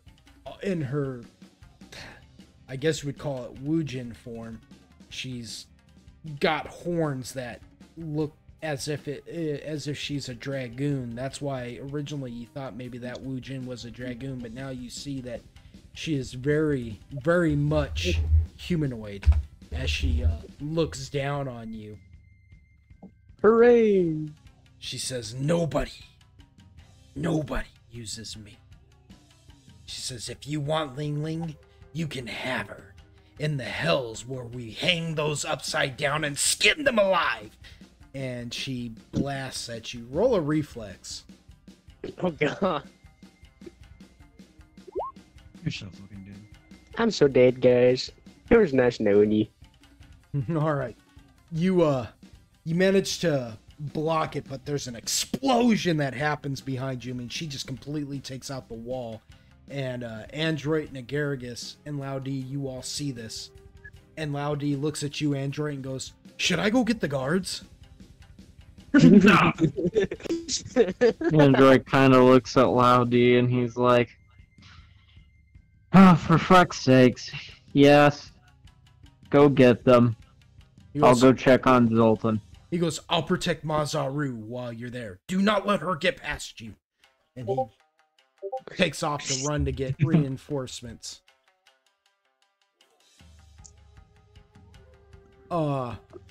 Otis. Just before all this commotion, you were sitting in your room, just kind of well, what is Otis doing in his room? Just before all the explosions and the screams happened, what was Otis doing in his room?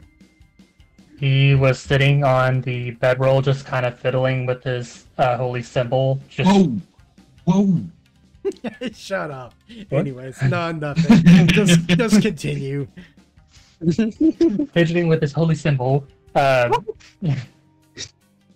Just contemplating on what happened, thinking about it, and wondering why. Just trying to put pieces of the puzzle together, essentially. It's like, why did that happen?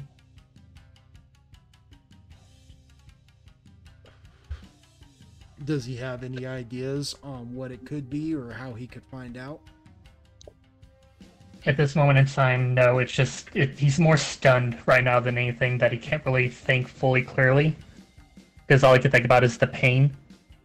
Even though it's not happening to him, he can still feel it. So that's kind of his main focus right now. So while you're focusing on that, you hear that suddenly, like that screeching scream suddenly blare out through the palace. And then you hear a loud... he jumps out of his skin. And then he lets out a yelp. Oh, do the yelp. Do the yelp. Nice. Otis, ladies and gentlemen, Otis. And then you hear the explosion. What does Otis do? Yeah. Oh, he runs out the room just to see what's going on. So you run out of the room and you see that just a few doors down where you think that the one that you met Zoltan's room might have been, but now you can see that like the whole doorway, you know, the paper wall and all that has been blasted completely out. I mean, it was enough to destroy some of the marble foundation in which the door is actually built and wall was actually built into. I mean, there's chunks of rubble and everything. You see and then you see another blast as Zoltan comes, like, you know, dodging and weaving out of there as you watch as this sorcerer-like being comes floating out of the room. And it is looking at you, Android, Nagaragus, and Zoltan. It doesn't even notice Otis's presence down the hall. It says, "I shall have my revenge. Nobody chooses my inferior over me. It should have been me." And she, let's roll initiatives. Piss. Well, do you have something you wanted to do before all that? No, Okay. just fuck her. Zoltan and Android and Agargus, what is your guys' initiatives? Ooh, Let me check. that. If I may, after Otis sees that, he's going to immediately cast a spiritual weapon. The schwam just begins to, you like hold out your hand and the schwam just seems to appear spinning above your head in its green light. Just yeah, because it isn't aware of you. You can enter the battle at any time, or you'll get a sneak attack. It's not so much that you'll catch it flat-footed with your attack. It's not so much that you can enter the battle at any time. It's just we're going to roll to see who gets to move first and what they want to do. Okay, Android is a 4, Agaricus is a 2. What is Zoltan's initiative? Zoltan is also a 2. Okay, so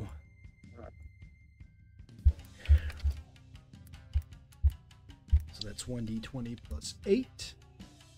Oh, you know what? I won't hide this roll. So you guys rolled a 16.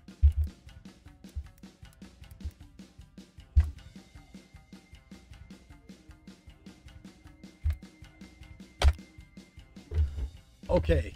The Woojin's gonna go first. So the Woojin, unless Otis wants to take his attack now, or he can wait. So we're just adding up our overall initiative score that we have in general. We're not rolling the initiative. No. When it's your guys' turn, what you guys are gonna do is you're gonna talk for a minute and figure out where each of you want to move, and then you can attack. You see what I'm saying? I'm just double checking. I understand that. Okay. And I'll give you an idea of what's going on. So you guys are in the main foyer of the palace now. You've because that hall that takes you down to your rooms, it's an open area anyways that turns into a more narrow hall. So from Zoltan's room, his room door looks out into that foyer. So when he moved back into the foyer with you guys are pretty much in this open area. There is a stage-like area right there that you can walk up into that will take you into the main meeting hall where you guys met Ka Sha Ren, the Shogun, and then it's just this open area with different rooms and stuff that you can go into. But for all intents and purposes, you're looking at like maybe like a 150 by 150 foot room. You know what I'm saying? Like it's big, you know? And that's a rough estimate of it because maybe 150 is not as big as I think it is. I don't think it actually is, but you know, I want you to get that idea, is that it's an extremely large open area that you're fighting this thing in. All except for Otis, who's down that hallway just enough that he's sitting in the actual hallway section of it. The Wujin's probably about 80 feet away from you, Otis. Okay. Am I still in front of my room? Yeah. Okay, he and the spiritual weapon are going to go back into the room and look for something that I can use to tie something else on. Okay. You've got sheets, like for the little floor. I'm going to grab it, rip it up, and I am going to take the tack bomb that I still have and see if I can tie it to the spiritual weapon. Oh my gosh. All right, roll a use rope. What a guy. Huh. That is going to make me have to look up the tack weapons. Use rope. Oh my gosh.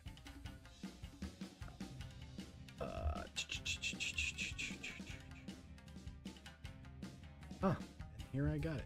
Right here.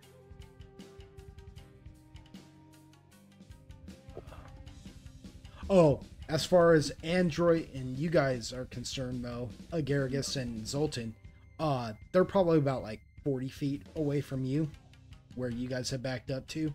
So 80 feet away from Otis, but about 30 feet away from you. You know, is Agaragis still with us for this fight? Because they're gonna need to take a turn.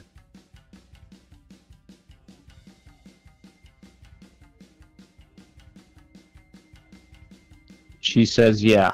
Okay.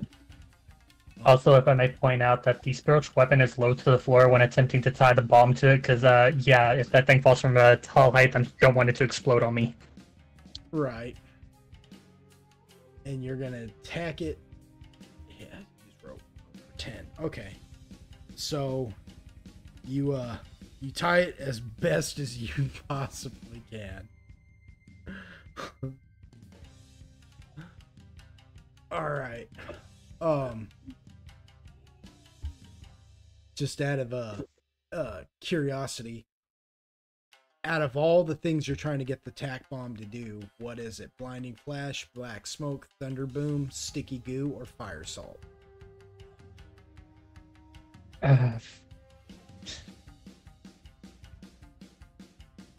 What were the options again? Blinding flash, which will blind it. Black smoke, which will cause it to choke and give them a -2 to attacks and AC. Thundering boom, which will deafen it, allowing them to become flat-footed. Sticky goo, which will hold them in place. You know, it'll make them prone. Or fire salt, which will just blow up on them, doing damage.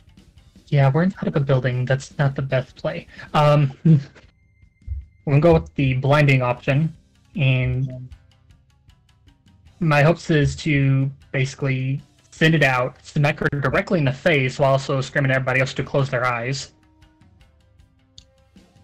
Okay. You know, you still Help have me get to explode. you still have your communication ring. Yes, I do. Yeah. So I'm gonna get on and be like, "Hey, y'all, close your eyes." Android, you suddenly hear doo doo doo. Dot here. Android, I have a quick message from Otis. He says, close your eyes. The android just shouts out, everybody close your eyes. And he shuts his eyes. So Otis, roll your attack for the spiritual weapon.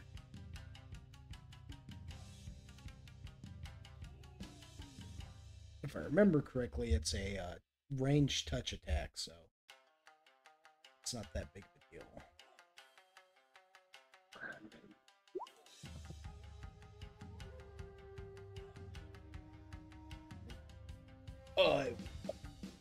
Did you automatically get the damage for that, or did you have to roll the actual attack first?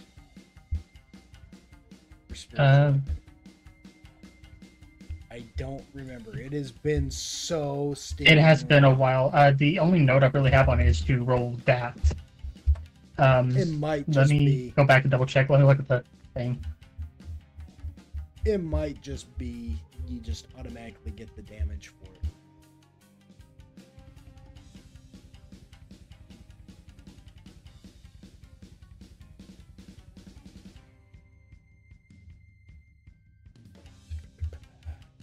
Oh my goodness. Oh my goodness. Let's see. Spiritual weapon.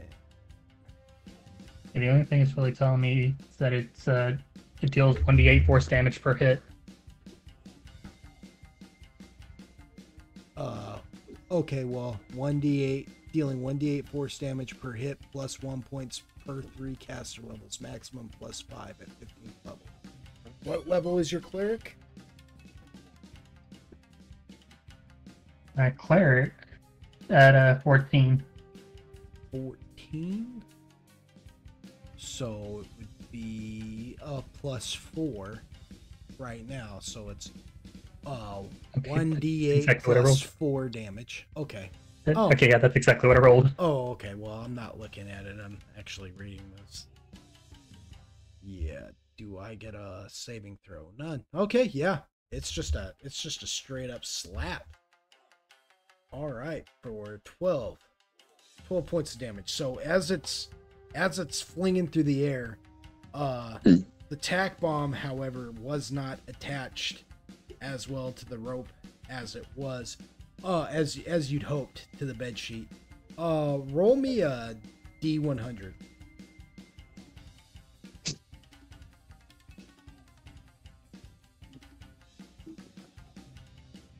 Oh my gosh. Roll 1D100. Yeah, 1D100. My bad. Yeah, that's why that came out. Oh, 1 million. Yeah, that's why that came out low. Okay, so fortunately, though, when it breaks free, it still lands close enough to it instead of to the others that it boom blows up.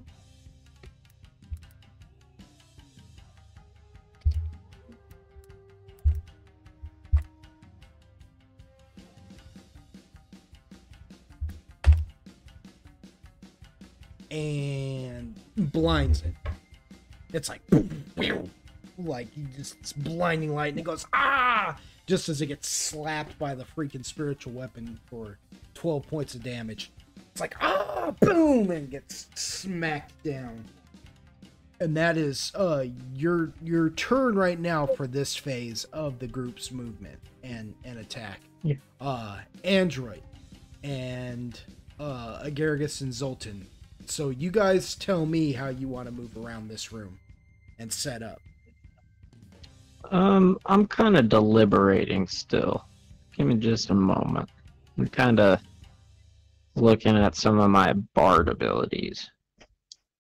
What about Zoltan and Agaragis? Because now that we've switched to this style of fighting, you guys are going to want to confer with one another and make sure that you don't do anything that gets in the other one's way, per se. You know what I mean?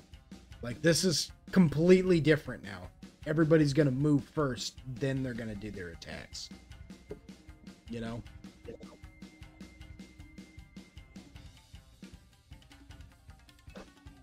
Okay, Agaricus wants to just like scale Android and kind of hide on his back, and then use my defender ability on Zoltan. Okay. That's your shield, correct? Right. So what does that defender ability do? The Buckler of the Forged Defender. An ally within 30 feet of sight can be shielded with the defender ability. This ability gives the ally plus 10 damage reduction and gives the enemy a 40% mischance as if the ally had 40% cover. This lasts 1 round and cannot be used on the same ally consecutively. The user must wait at least 2 rounds after using it to use it on the same ally again.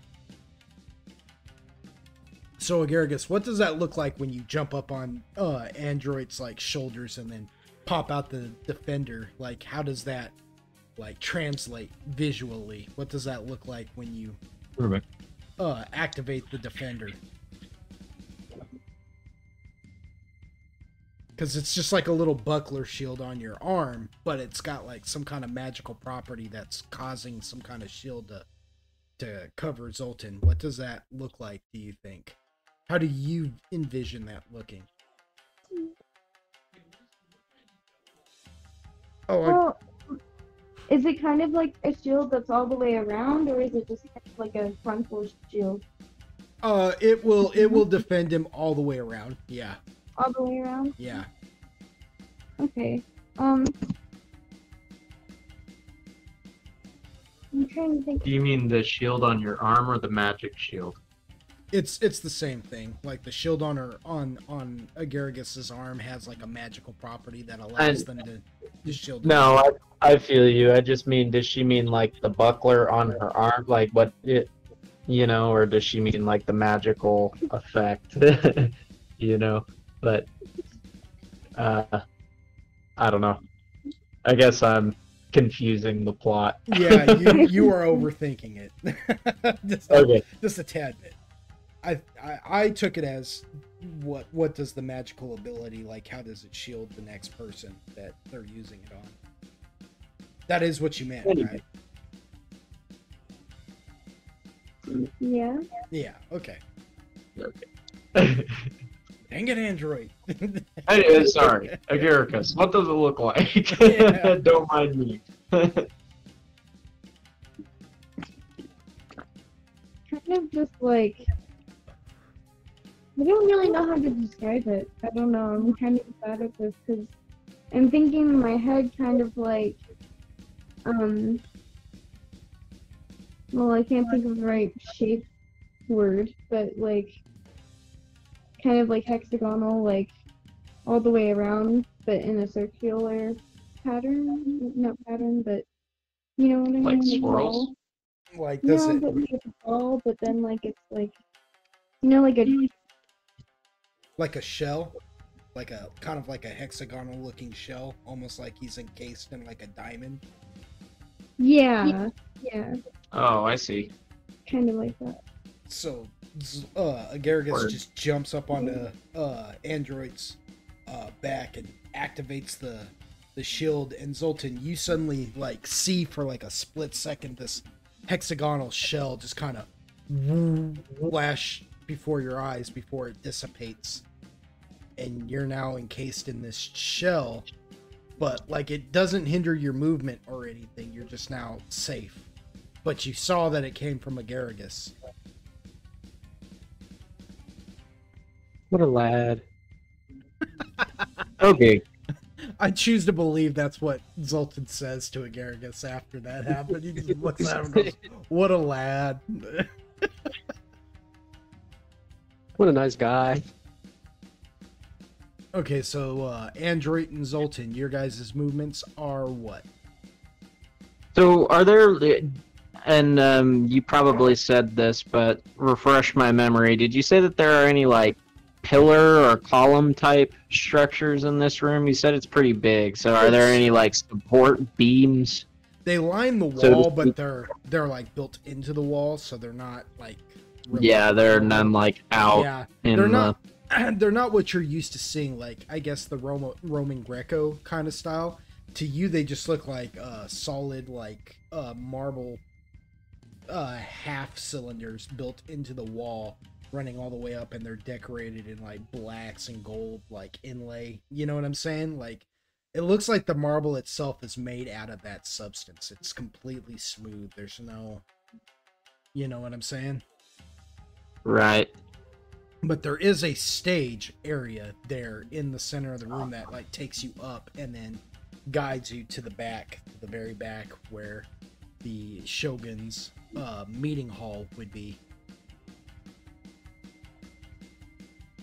Whoops. I'll put you up. That's not what I wanted. Okay. So it's a pretty open room then. Yes, extremely. Like there are doorways taking you to other areas, but they're like open open arch doorway type Right. fixtures. Yeah. There are tapestries and different like I guess you would call them candelabras, but of a different sort, just hanging out. You know what I'm saying? But for all intents, but this is more decorative. For all intents and purposes, this is a very open area that up until now was heavily trafficked, but most people have skedaddled. Okay, so Android is going to look at Solar, who is presumably in his healer form right now, and he tells him, support Zoltan for now, and sends him that way. So Solar goes floating over towards who's gotten pushed out of the way by a Garrus and is looking extremely displeased by this. Yeah. And he just nods and flies back over around Zoltan's area, and he's just kind of hovering. So Zoltan took some damage. Is that? No, Zoltan hasn't taken any damage. Zoltan hasn't taken any damage from that. No, he managed to Okay. evade. Pretty decently evaded that. Okay. Let me double check.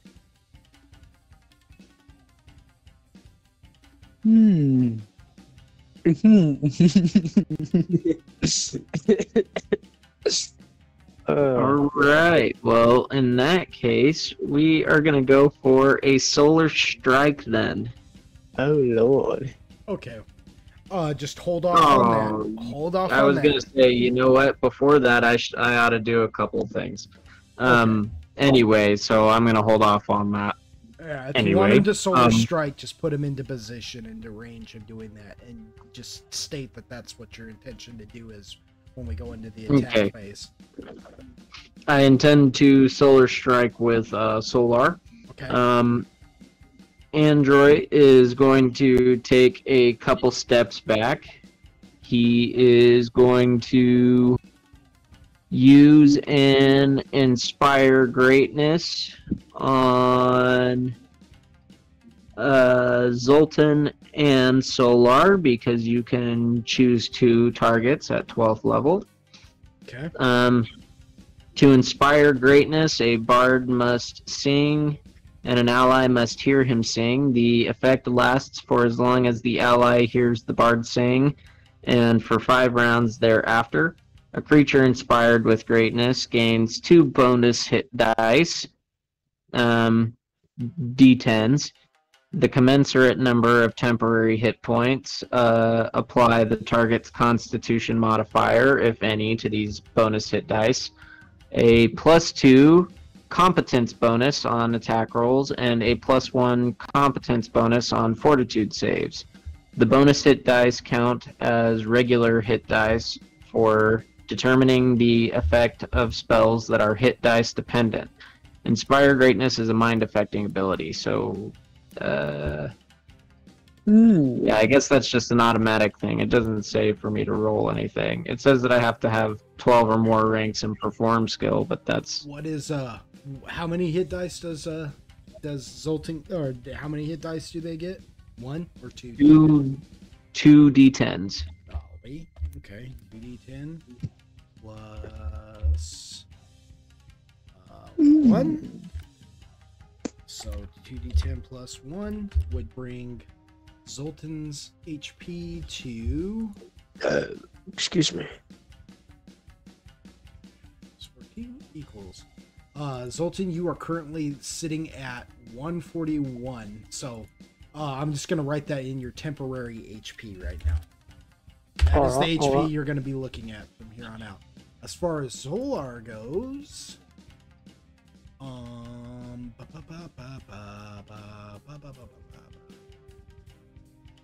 What are we looking at?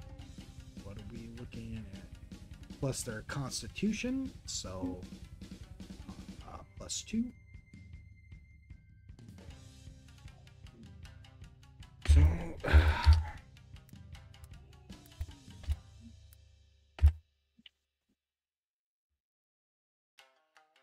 Mm. 13 plus.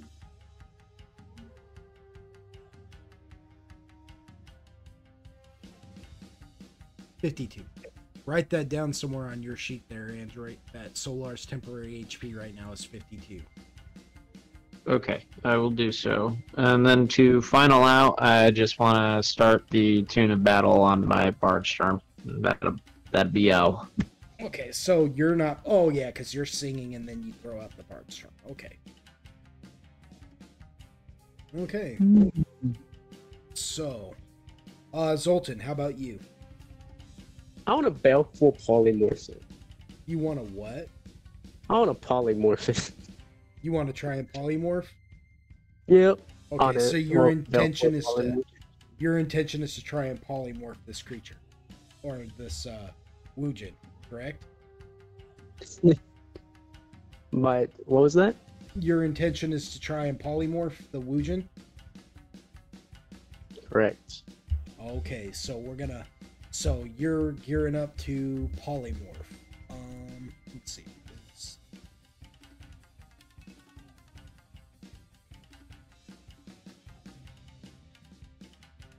OP. Polymorph. So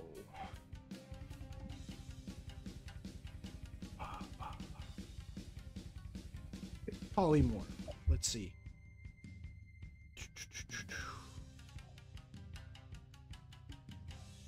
So it's one standard action. So it is a what target? Willing living creature touch. Okay, it says it's got to be a willing creature.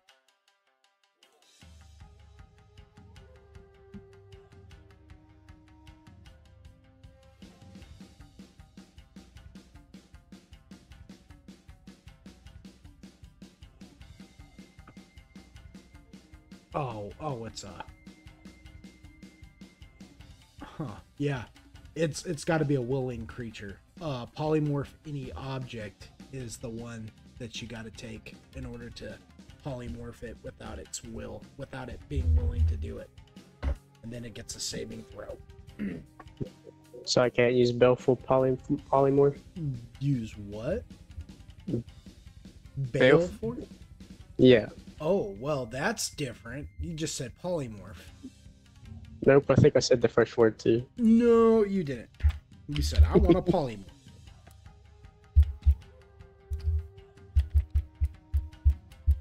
Maybe. Yeah. Don't try to confuse me, boy.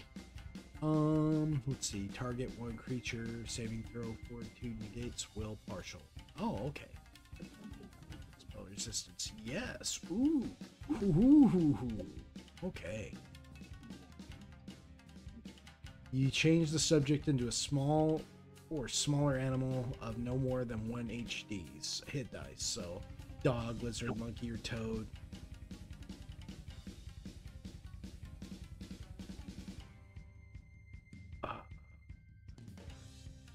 Must attempt a will save if it fails. Okay. But there is a spell resistance to it. All right. So, and what is the one standard action? You have to be within 25 feet. Well, range 25 feet plus 5 feet every 2 levels. What is this? This is your druid, of course. C. Okay, so you can try it from where you're standing. You're about 35 feet away from it. So you can try it from where you're at right now. That's what you're gearing up for, is one standard action against this to see what happens. What was that? Well, we're gonna play this self out now. We're gonna play this all out. Android, go ahead and roll for the solar strike on it. That's just damage, right? Or is it the D20 plus? It's just damage, if I'm not mistaken. That's what I thought. I couldn't remember if I had a Well, actual attack for that. look at his chart, because a lot of these familiars have leveled up. So he might Well, have- right, and it says Solar Strike 5d6 5 per day, and that's why I was asking, because it doesn't say under the attacks like it does with Talons, for example, where it says the plus 16. Oh yeah, nah, it's just an insta hit. So, Yeah. okay. Plus the whatever other buffs it's getting from everything else you're doing. Tune of Battle.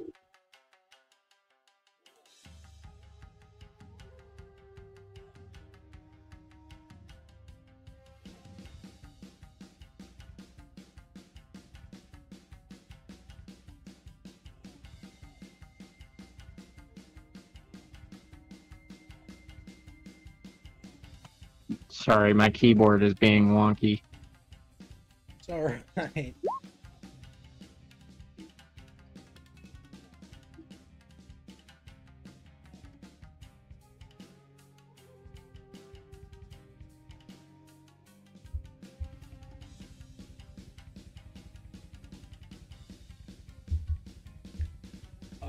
For 33. Okay. So it takes 33 damage. Wow, Solar just goes blasting through in a blinding light, just over Zoltan's head, just boom, slaps through it, and then does a backflip back behind Zoltan. And Zoltan, you're gonna go for the polymorph. Correct. Roll a D100. Oh lord. Whoops, wrong one.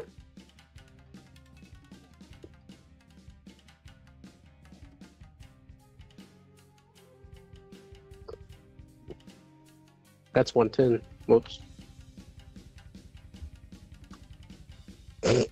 Don't mind me.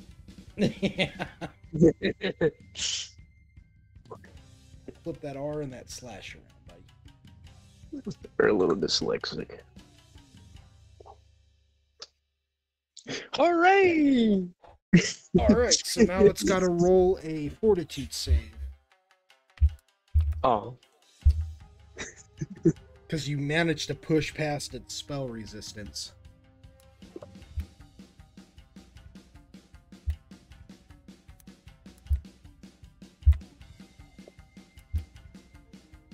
What is the save for that level spell? fortitude negates will partial. No. Look at your magic, right? What level is it? It's a level 5. A level 5. Yeah. It's a level 5. Well, why is it not showing?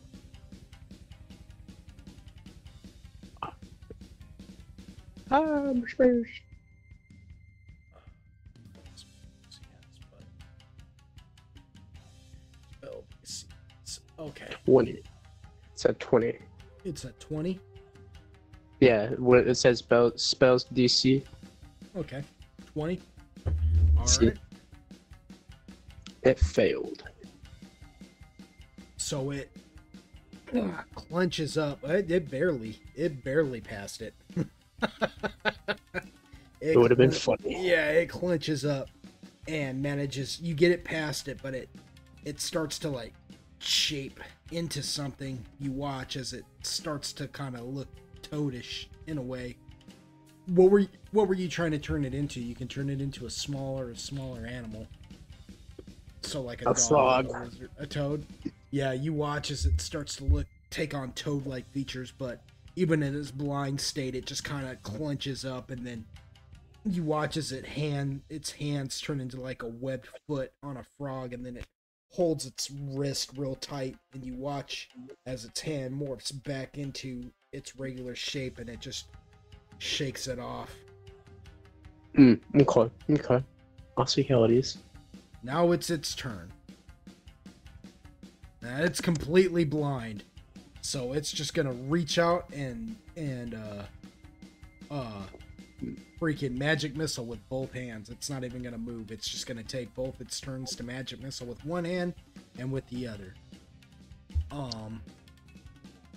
But because it's blind, it let's see. When it goes blind, it will be blind for 3 rounds. Jeez. It's gonna be blind for a long freaking time. You're welcome. Yeah. Okay.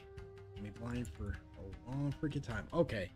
So it blasts out and now has to roll.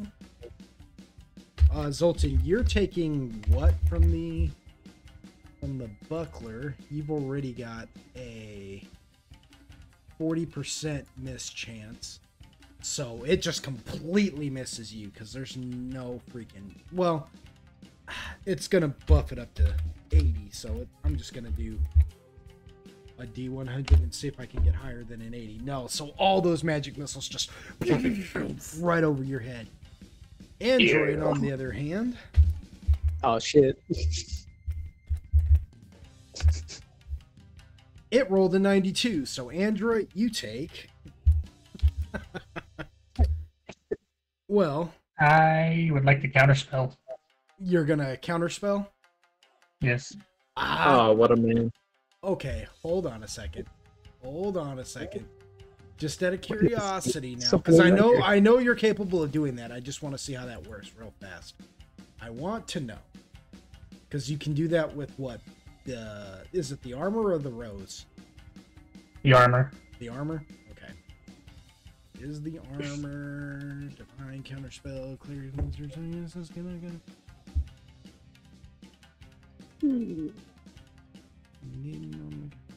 Oh, what a pain. The one day I didn't put it on.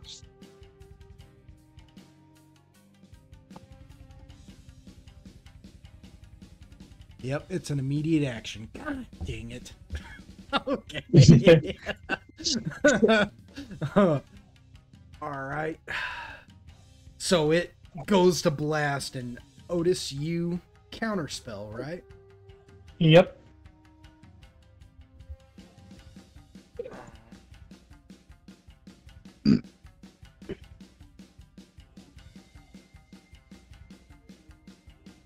If I remember correctly, you told me that I had to choose one of my spells and one of my levels to use as a counterspell. Mm-hmm. So it does take a spell slot to do. Yes.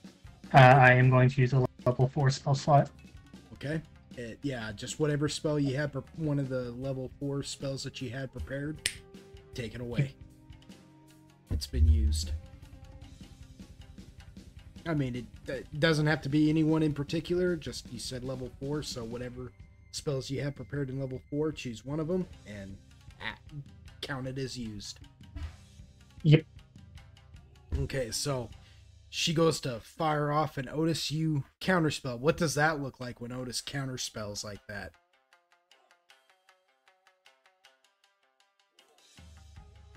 I honestly never thought about it.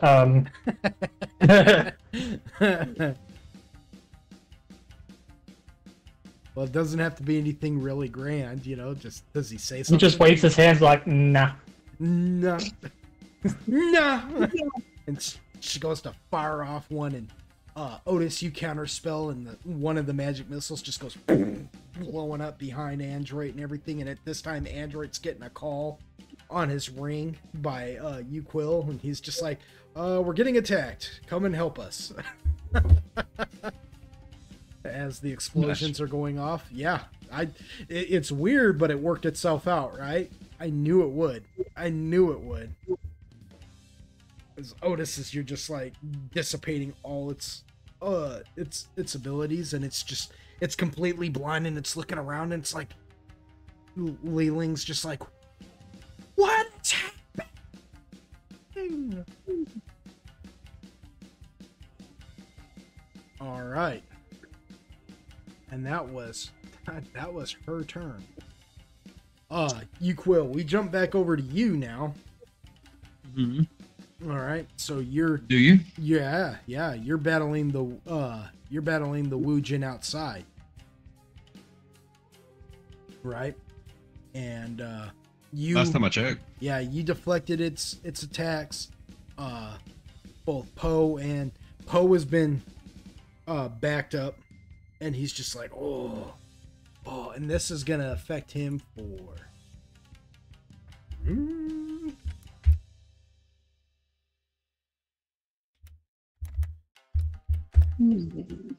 One more round. So Poe just kind of you watch as he just kind of bleeds out a little bit out of his mouth.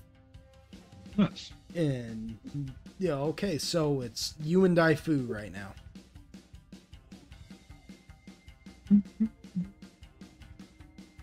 So consider this your movement phase, the movement preparation action phase, whatever you want to call it. But because it's just you really and an NPC, you can just move and attack. You know what I'm saying?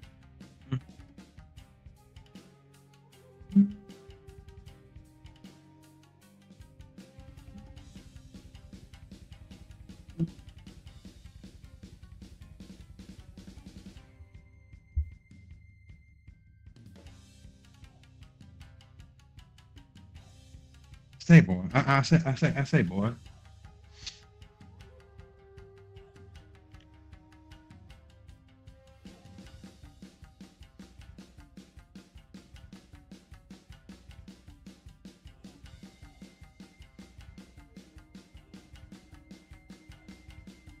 Let's have fire! You're rolling the fire breath on it? Yeah. PK fire! Wow! For 16 points of damage. It's like, oh!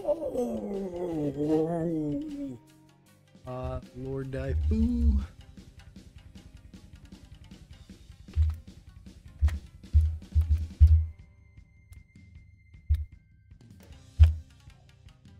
He swings and misses, actually.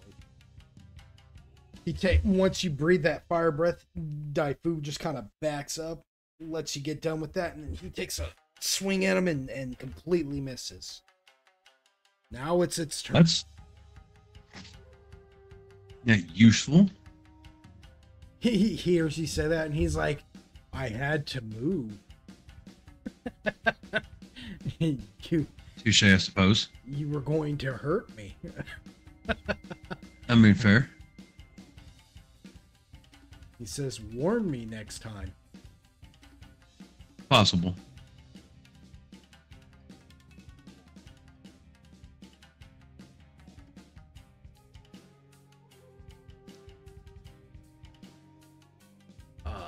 Okay.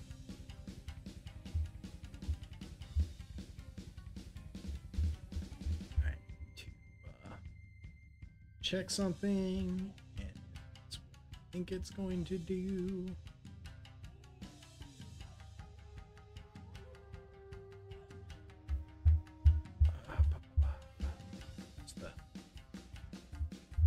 Where is the Chinga? The Chinga. I activate my damage reduction shield.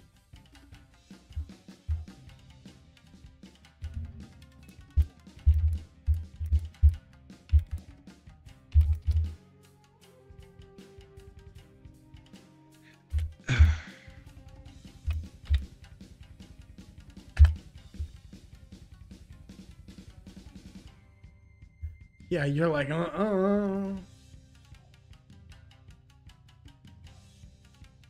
Oh, nice.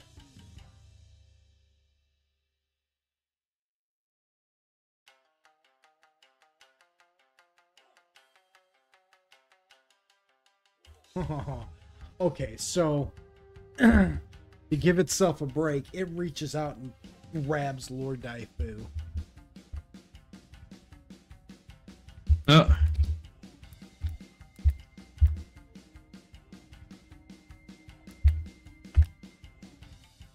And you watch as Lord Daifu suddenly, like, he looks like he's, like, trapped in this sphere, and you watch as the sphere blends in with the ground, and he just Nice. vanishes into the ground completely. Well, that's not good. Yeah.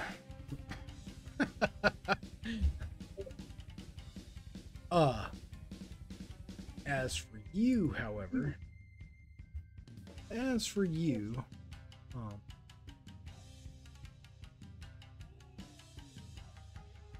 that won't work.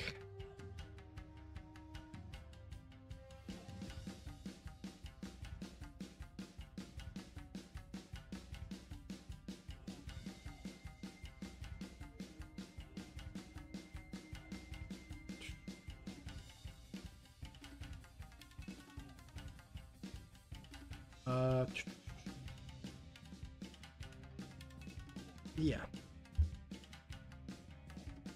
You said you were doing the damage reduction, right? Yeah. Okay. So you're just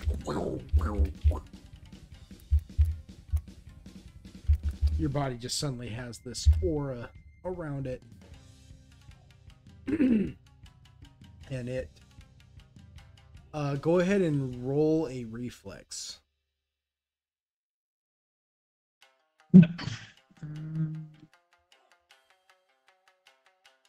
Reflex? Yeah.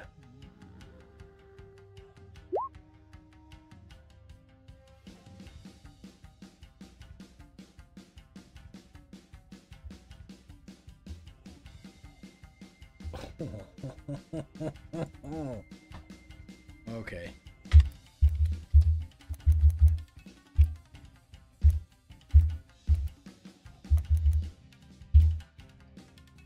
Jeez.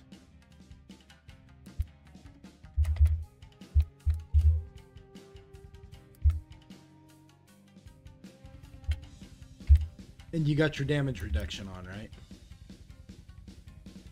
Yeah, well, this one is, yeah, take damage reduction, yeah. So it'd be 3 points damage reduction for that. Uh,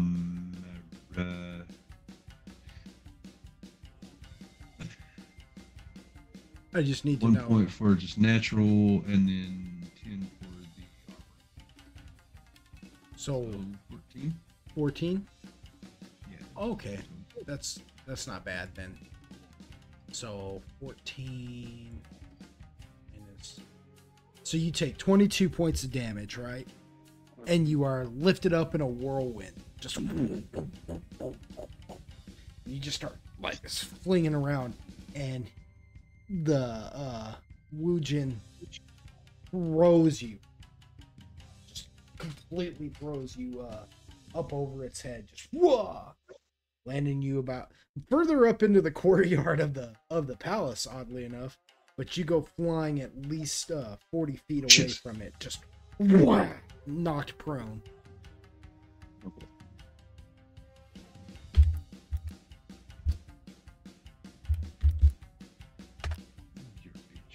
Doing 10 points of subdual damage too. And it spins around. Go ahead and roll me a spot check real fast.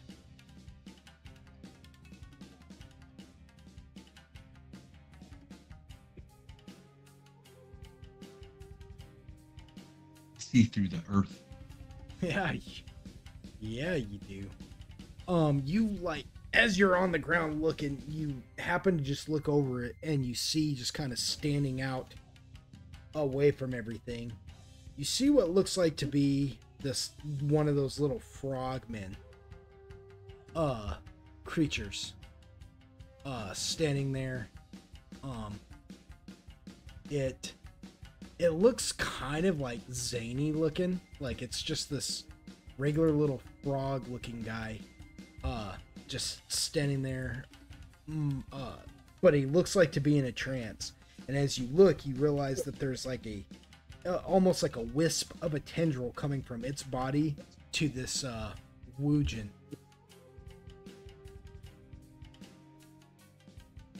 Okay. Yeah. How far away is that from me? Oh, Probably about like 30 feet. I walk over and I slap the living piss out of it. Okay, you got to use a move action to get to your feet. Oh, well, fuck you. Fine. I fucking stand up and I shit whip Heritage at its face. Fair enough. Roll an attack. Oh, fuck. Do I want to take anything? I'm at 84. If you smell... Okay.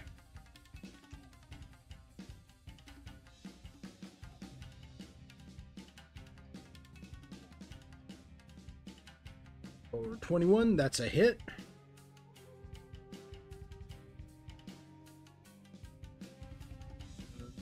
Ah.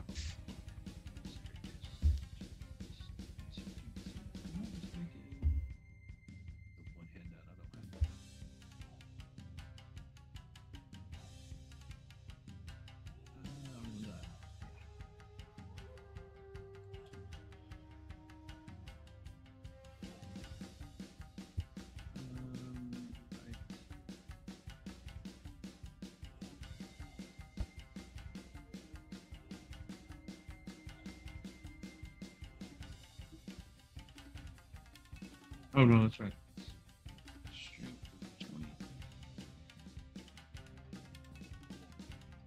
All right. So you go whipping the Heritage at it, and it slices through him like butter. And he hits the ground. He's like, ugh, ugh, and the tendril's instantly broken. And you watch as the Woojin vanishes, just becomes like what looks like pixelated colors of a rainbow for a split second before dissipating to nothing. It's just.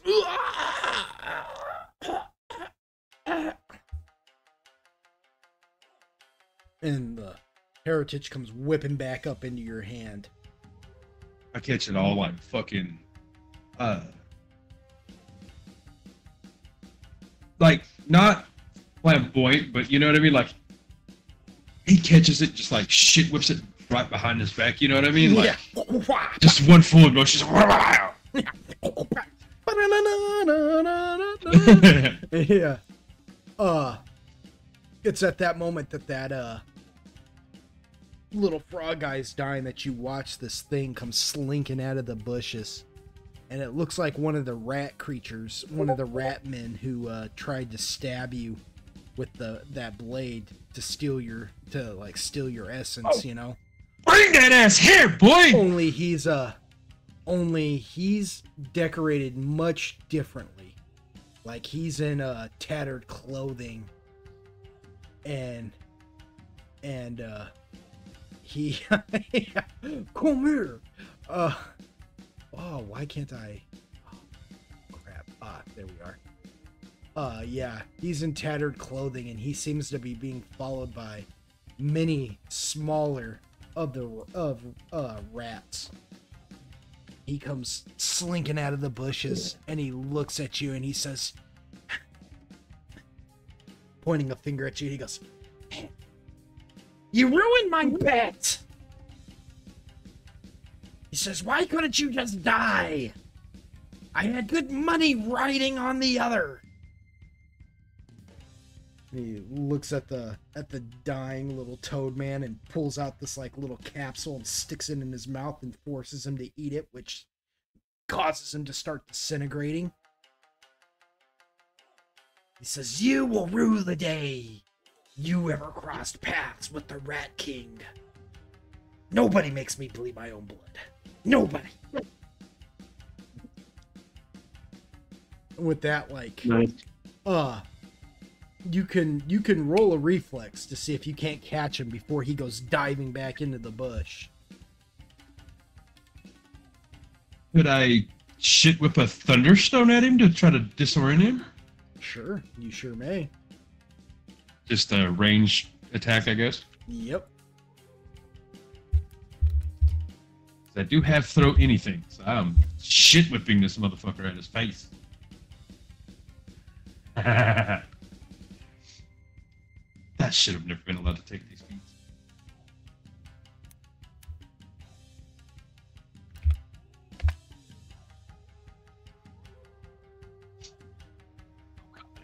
Oh, what's your reflex? What is your modifier? My reflex? Or not your reflex, your dexterity.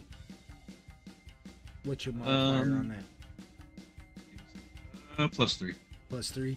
All right, so you whip the thunderstone at him and it hits the wall and goes boom. But you hear him just kind of laugh. Nice try. And you both rolled the same thing. And you hear just as he scrambles away. I'm gonna kill so many things in this place. And Kung Po comes running up and he's like, "Oh, I don't feel so good. I'm so sorry, man. I'm gonna have to fall out." Ugh. Yeah, you don't look so good. Yeah, like he's got blood that's staining his white fur, you know, melting into the black, and the black just looks blacker, you know? He's like, yeah, Is it blacker than the black is black? yeah. And it's like, it looks like tar, you know? It's nasty. It's all matted. He's like, that thing gave me the kiss. Jacks you up. He goes, and I'm pretty sure we're gonna have to get a shaman to locate Lord Daifu. He's trapped in the ground somewhere. He goes, go. I was like, oh yeah. He goes, was that the Rat King? That's what he said. Don't know anything about that, but I've seen one of his people before, and I'm gonna kill them all. Like, oh, that's messed up. See, he tried to fix the Jingzhou. Ugh. All right, well, we'll catch you. I'll catch you in a little bit.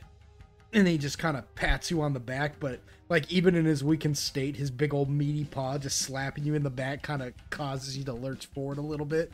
You're not used to being manhandled like that. He's like, I'll catch you later, buddy. Fair enough. And as he's walking away, he's like, oh no. Oh no. Dang. He goes, that one had chili.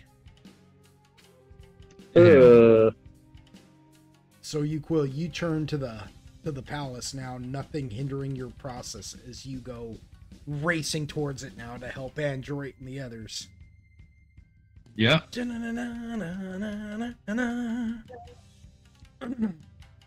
Which brings me to Android, Agaragis, Zoltan, and Otis. Alright, you guys are now officially in the fight, Otis, and Quill, at any time you can choose to just bust in at any time and engage in the battle. But we are in the move phase. What does everybody want to do with their movement?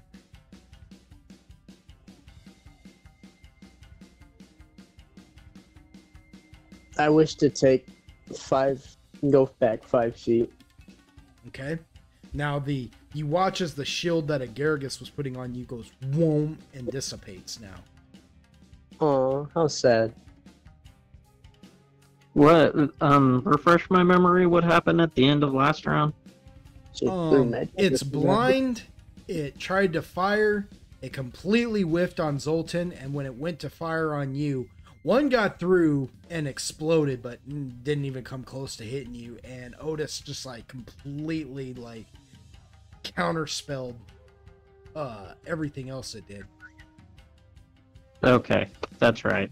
I remember now.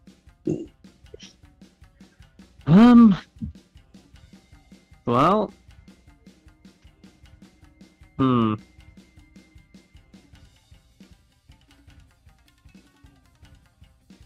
How far away am I from the thing?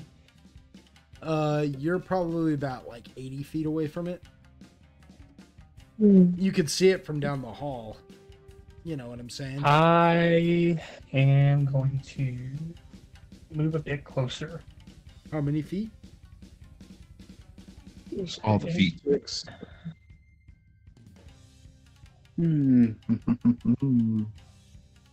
Yeah, 25 feet. Okay. Well, that's not it. About as far as I can go. That's not it either. I don't want to move away from this truck, man. You So you're about 55 feet from it now. Yeah.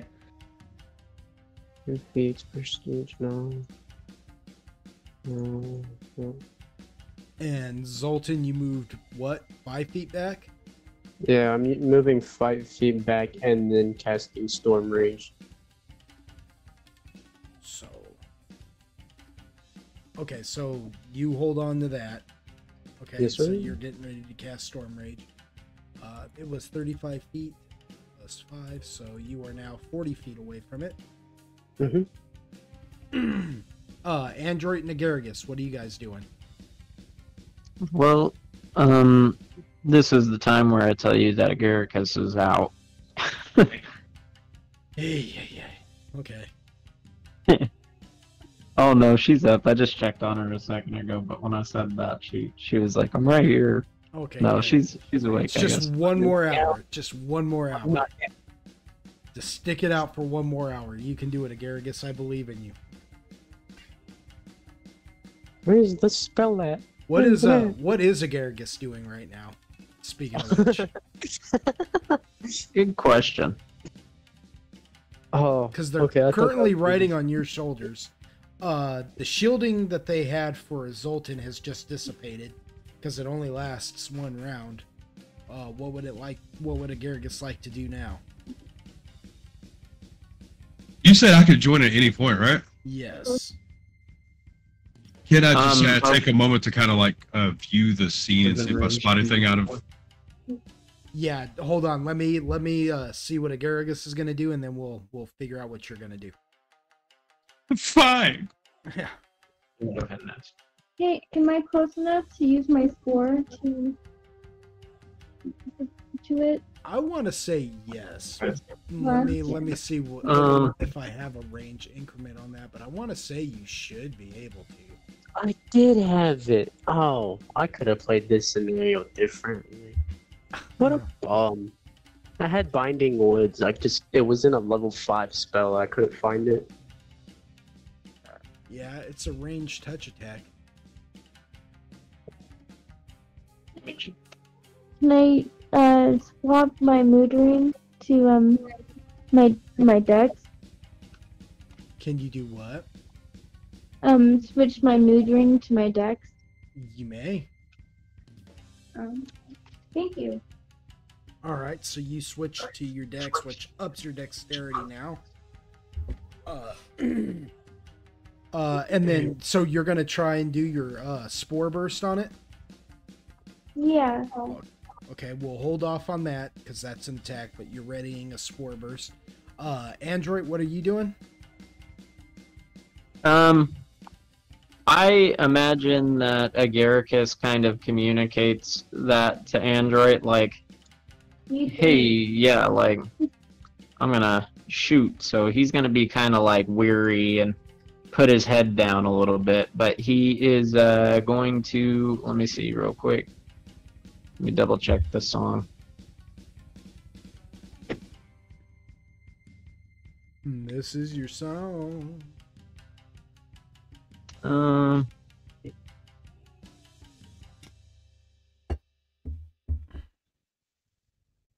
Oh shoot, never mind. That's for 15th level bard. I'm 13. I don't know. I guess I'm gonna try to sync up my tune of battle, which I believe I roll for, but forgive me because I've forgotten what the roll is. The DC charisma based concentration DC 10 plus caster level. Oh, what is that? 18? Oh, if attacked.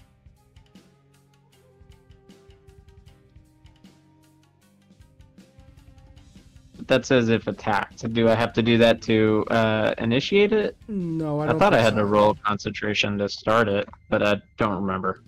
We'll just don't worry about it. We'll just count it, and if you get attacked, we'll worry about it then. Okay. All right. So you sync up with your tune of battle and you begin singing. Otis, before we go to you, Quill, besides moving, were you going to do anything else? Are you preparing an attack or anything of that nature? I actually do want to be ready to cast a spell. Okay. Uh, what spell? Well, I wanted to ask, for Blade Barrier, how quickly would you say that comes from the ground? Blade barrier? Mm-hmm.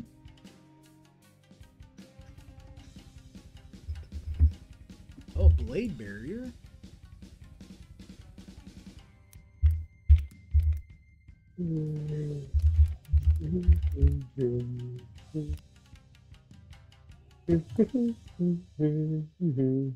It's one standard action. Wall of whirling blades up to 20 feet long. Level or ringed wall of whirling blades with a radius of 5 feet per 2 levels, either from 20 feet high. Lasts for 1 minute. Saving throw, reflex half, or reflex negates. Spell resistance, yes.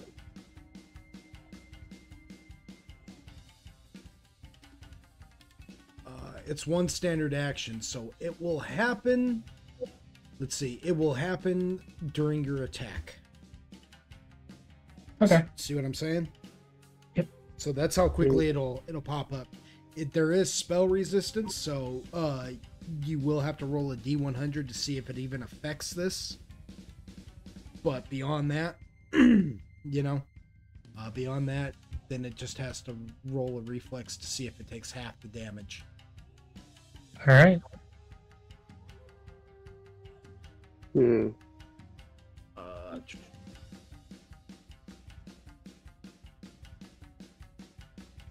And you're casting it on yourself or on them?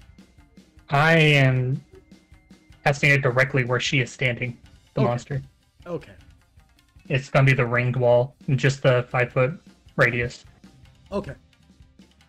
And you, Quill, what were you doing?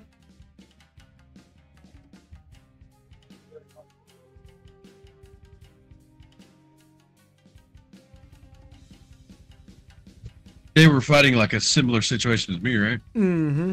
Mm-hmm. So I'm gonna like look around and see if I see anything similar to. Oh, okay. So you look around and you don't see anything seeming to be projecting this particular Woojin at all. I'm not even gonna make you roll for that. Okay. But you come in and you see that going on. Now, I'm not going to count that against any of your turns or anything. You can still engage in this fight whenever you choose. You know what I mean? But you do come running in and you quickly assess the situation and you realize that there doesn't seem to be any astral projecting going on with this.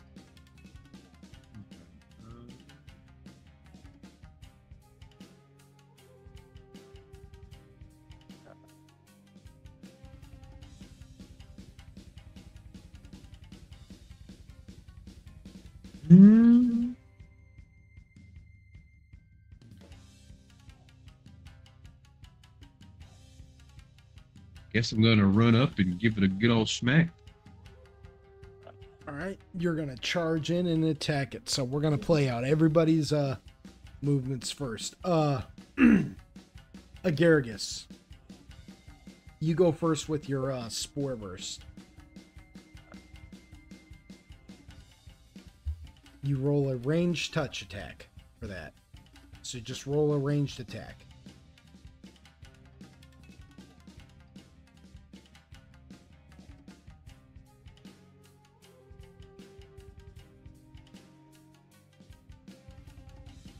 If you can. If you can. That's a hit. So you roll your damage for that. Which I don't remember what it is.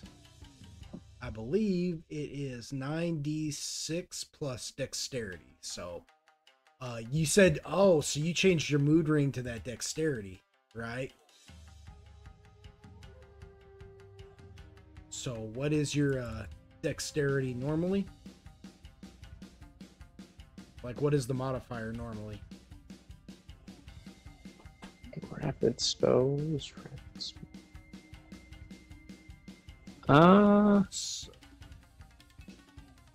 Well, if you got the temporary already added to it, just add the modifier. Whatever Yeah. it is.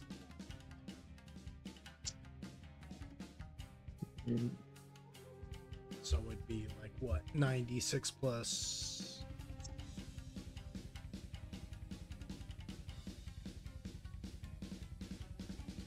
Plus 3 with the tuna battle, so it'd be 12. Is that right? Well, okay, so it's 96, right? So 96 plus 3 with the tuna battle, but aren't you doubling up on the tuna battle? Oh, that's right. So it'd So be it'd be- 66. It'd be 12d6, wouldn't it? Or 6. Well- Yeah, no, 6. You're right. Yeah. Well, 96. Okay, so 96 plus. So 9 plus 6. 15. Is 15. Yeah, so it's 15d6 plus whatever the dexterity modifier is right now. With the mootering. Golly, that is a lot of damage.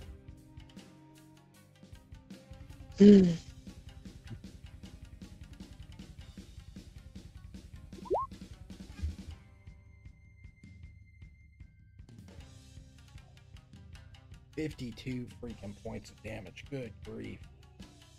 So Agargus, you just bat sneeze all over it, basically, and just punch it with the spores, and it effectively goes down. Just how do you want to take it out, Agargus? What does that look like when you get the kill shot on it? Describe in your mind how you just killed that thing. I feel like Agaricus just like gave it his all, his big giant sneeze. So he's like almost exactly, and I was like coughing it all out,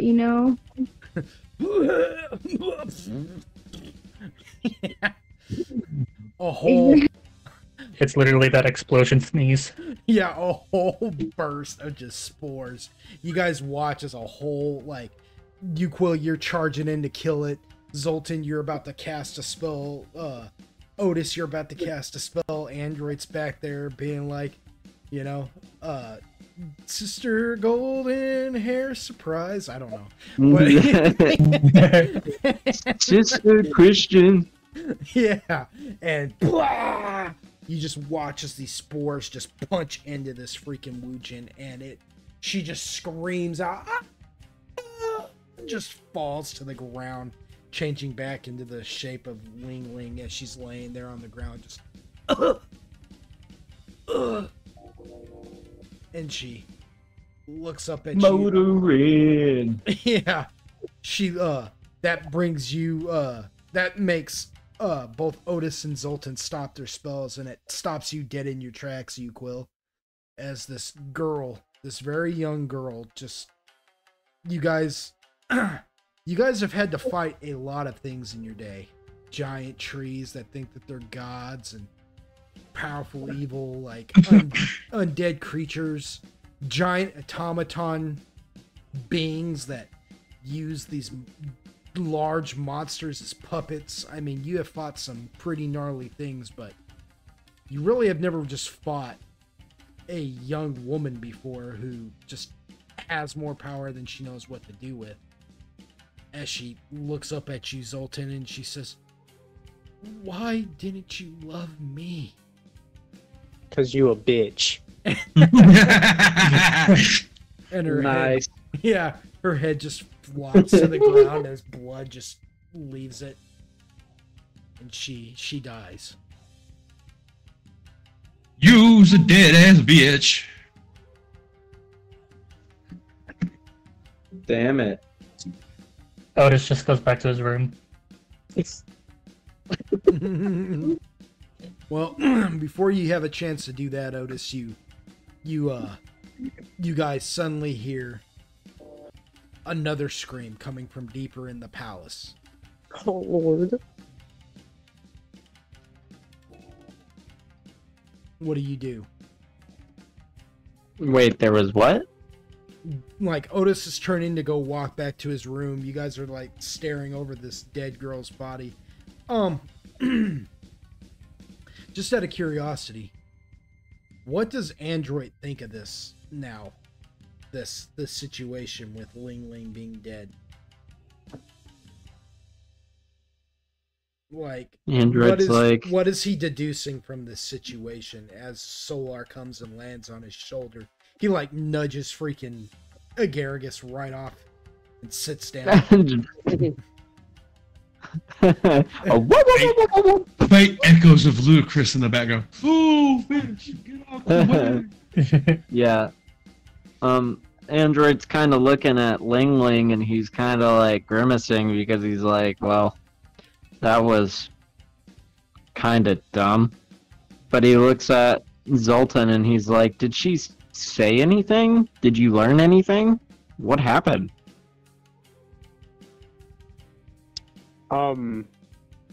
Foreplay gone wrong, and that apparently she was used, or we use them a lot, and then she got pissed off, and then she turned into that.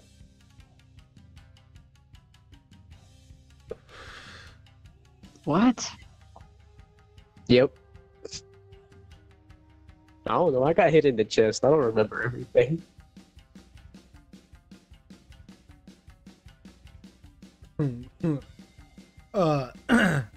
Android, use your bardic knowledge. Go ahead and roll a bardic knowledge to use some power of deduction there.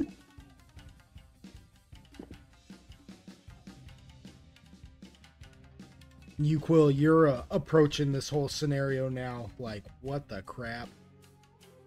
2 Woojin in one go. And you're not even sure what a Woojin is, actually, because you've been absent from most of these explanations. To you, they just seem like really weird sorcerers, you know? Yeah. Like, looks like you kids had fun while I was away. Something like that. Android, best you can deduce is the fact that this is not your Woojin. Yeah, I figured not.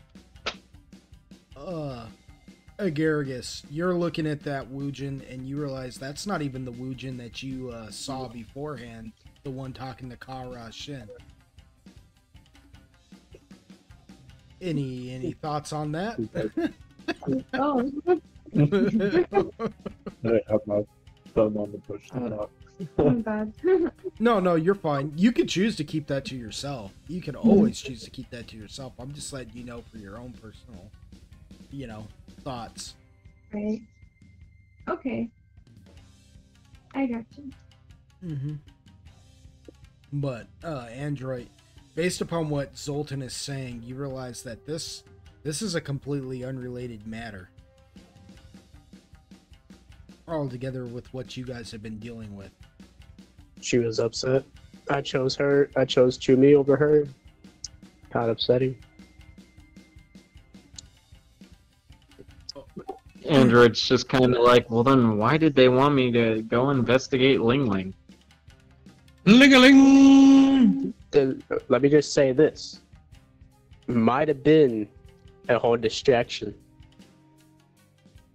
And that's when you guys now, from deeper within the palace, all of you, Otis, as you're closer to your room and everybody's getting ready to, ask more questions, that's when you hear a louder, kaboom, like a scuffle, like a that sounds like magic being blasted off, coming deeper from within the palace.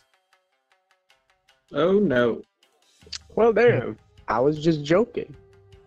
Otis is gonna look back at the group, sigh, and then start walking towards the explosion. It says bye. Classic. What does everybody else do? Yuko just I looks at do head in the Android. direction of the... Oh, go ahead. Yeah, Yuko looks at Android. Did I fucking miss something? Pointing at Otis. Android kind of goes to walk off and he stops dead in his tracks and he turns around slowly and he's like, oh my god, Yuquil, I forgot. but there's really no time to explain right now, man. But yes, Otis is back. Let's go. Yuko just kind of shakes his head like, You know, turns What? the heads off. of all the fucking shit, that was not on my bingo card. No, mine neither. So everybody goes rushing down a hall, listening to the sounds of like, bah, bah, bah, you know, Sounds of silence. as everyone, Agaragis is doing their best to keep up, and that's when Solar looks back behind him and he realizes why Agaragis was riding your shoulders, Android, and he, with his talons, like squeezes your shoulder and says, carry the deformity. And with that, he like flaps his wings and goes flying ahead of everybody, knowing full well he can keep up with everyone without having to do that. Android's like, he's so noble. And he kind of slows down and scoops up Agaricus and sets it on his shoulders and is kind of like, I'm not happy about it, but stay there. So I'm not happy about it. Yes. Syracuse smiles and then like wiggles his little like feet on his shoulders. No, don't do that. Oh, don't do Yes. Yes. Do all of that. that. On the back of your neck, Android, you are disturbed. Not because you feel something poking you, or even feel something like suctioning to you. It's the fact that there's a lack thereof. Nothing is. Ooh, You're like, that smooth. doesn't. Ah. It's spongy. Yes. As you guys all go bursting into the room, you go through the banquet hall. You remember having the banquet at. Otis, you're at this point you're kind of just paying attention to what everybody else is doing, but you're also just playing like, listen, you know, like you hear an explosion happen this way, you head that way and everything. So eventually you go running, Otis, you go running through a giant banquet hall, you know, with a big old table and chairs and everything, headed towards this room that is towards the back of this area. You, Quill, Agaragis, Android, and Zoltan, you all recognize this room, and you realize that the noise that's coming from here was coming from Mazaru's quarters, her chamber quarters. As you all eventually catch up to Otis. Yeah. As you all eventually catch up to Otis. And inside there, you see what looks like, you see Mazaru up on her pedestal, that giant pyramid-shaped pedestal that she sits upon, with the many stairs leading down from her little pillowed area. And you see Laudi up on the stairway swinging his sword wildly. And inside the room, you don't see one, but you see many of these. Ooh, nope, that's not right. What you see is many dragoon looking sorcerer like people. There's about like 7 or 8 of them, all sitting there blasting magic at Laudi as he's trying to fend it off. And you see Laudi has gone into that berserk mode that Android and Zoltan, you guys witnessed he can go into, where he's just swinging savagely. Like Master Roshi. Yeah, he's just swinging savagely, and his sword, you realize it's special because he's able to deflect magic with it, as he's just swinging these shots, slapping them out of the air like it's a baseball bat, you know. Is he injured at all? Huh? Is he injured at all? Oh yeah, he's bleeding, and he. Otis is immediately gonna pull out his rose, point it to him, and cast healing. Oh, look at Otis A man. coming through clutch. A manly man. But it's not several different kinds of Wujin. They all look exactly the same. As if this thing has duplicated itself. And it is just firing magic. Otis, you whip out the rose and boom, blast him, doing how much healing? I was looking for it. What level and yada yada We're yada. going to go ahead and use the 5th level. So, there you go. 26 points of damage. Okay. So you just watch as the rose glows its reddish color, and then boom, a blast of healing energy just goes right into Lao D, and Lao D looks stunned by it for a minute, and he looks over at you guys, and he's like, "The game is afoot! We must protect Mazaru at all costs!" And that is where we're going to end tonight's session, everybody. Aw, shit. Ah, yeah. So there's like 7 of these things, all just like blasting magic in Mazaru's direction, and Laudi's up on them stairs, just slapping it, acting as a defender for her. And you guys are all just huddled in the entranceway of this. Just to give you an example what the room looks like, it's just a regular square room.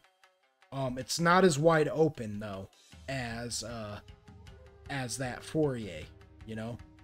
You guys won't be in there shoulder to shoulder with one another, you know. You'll be standing at least 5 feet apart to give you an idea, you know what I mean. You'll have like at least a 5-foot square in between each one of you as you go in there, and all the way to the back of the wall, the far end of the wall, you have a triangular staircase that is got stairs in all directions of the triangle leading up to Mazaru, and you're talking about like 17 steps up onto her pedestal where she's sitting up there on like this thing of pillows.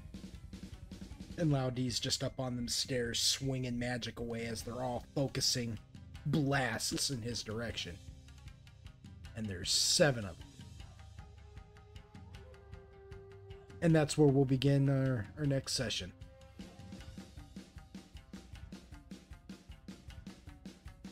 Shit. Yep.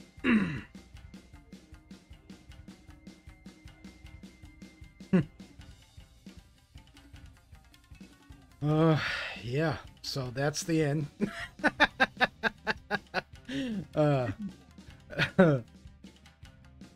Agargus, you may comfortably go to sleep now, should you wish. Should you choose Thank to. you. You're welcome. No, you sit your ass there. Time out. Otis, it's good to have you back again. Again, I can't say it enough. Good way in coming in clutch on stopping that magic missile. Thanks. I remember Yeah, that I that need to use would've that more. rocked I didn't me. use it before. I don't know if you guys realize all the red herrings you guys got yourselves involved in, but it like some of the, like a lot of things that you guys thought were like clues, you guys are learning right now were like just, oh, this was just that the whole time. Oh yeah. Yeah, like Uquill almost getting assassinated. That Almost, but not Yeah. quite. Yeah, that was just the Rat King. He bet against you, and he was just ensuring his bet. Oh, he's gonna figure it the fuck out. You don't bet against the you. And Catch and Chew Me almost getting Yo! and Catch and Chew Me almost get killed by the Wujin was just Ling Ling all along, jealous that Zoltan was gonna marry her instead of her. Just I know, If I got right? my Just red herrings. If I got my rage off, I was gonna torture her. But do you know Oh, what's shit. actually going on? No. I Why would we? have given hints this entire time. I have been Fair giving enough. hints. Yeah. So, well, I guess we'll see next session then. Before we go, I want to thank all them golden wonders out there who were listening to our session. I appreciate you all so much. Like, share, and subscribe to the channel if you want more of these sessions. Go ahead and smash that like button. Nice. leave a comment in our guest book, and go ahead and ring my bell for notifications. I want to say this before I go, that again, to them old school gamers, I couldn't ask for a better group. You all put up with a lot. Y'all put up with quite a bit. I mean, shoot, you got turned to stone. and this fight's gonna do a lot more before it's all said and done. So I kind of low-key put you guys into a forced march that was deceptively easy. That isn't easy. That's not gonna be easy at all. Yeah. So, oh man, just you wait. But yeah, to all you golden wonders out there, I love you guys, and you don't know how blessed I am by your patronage to the channel. And y'all come back now. Stay golden. Say goodnight, everybody. Adios. Good night. Oh. Bye bye.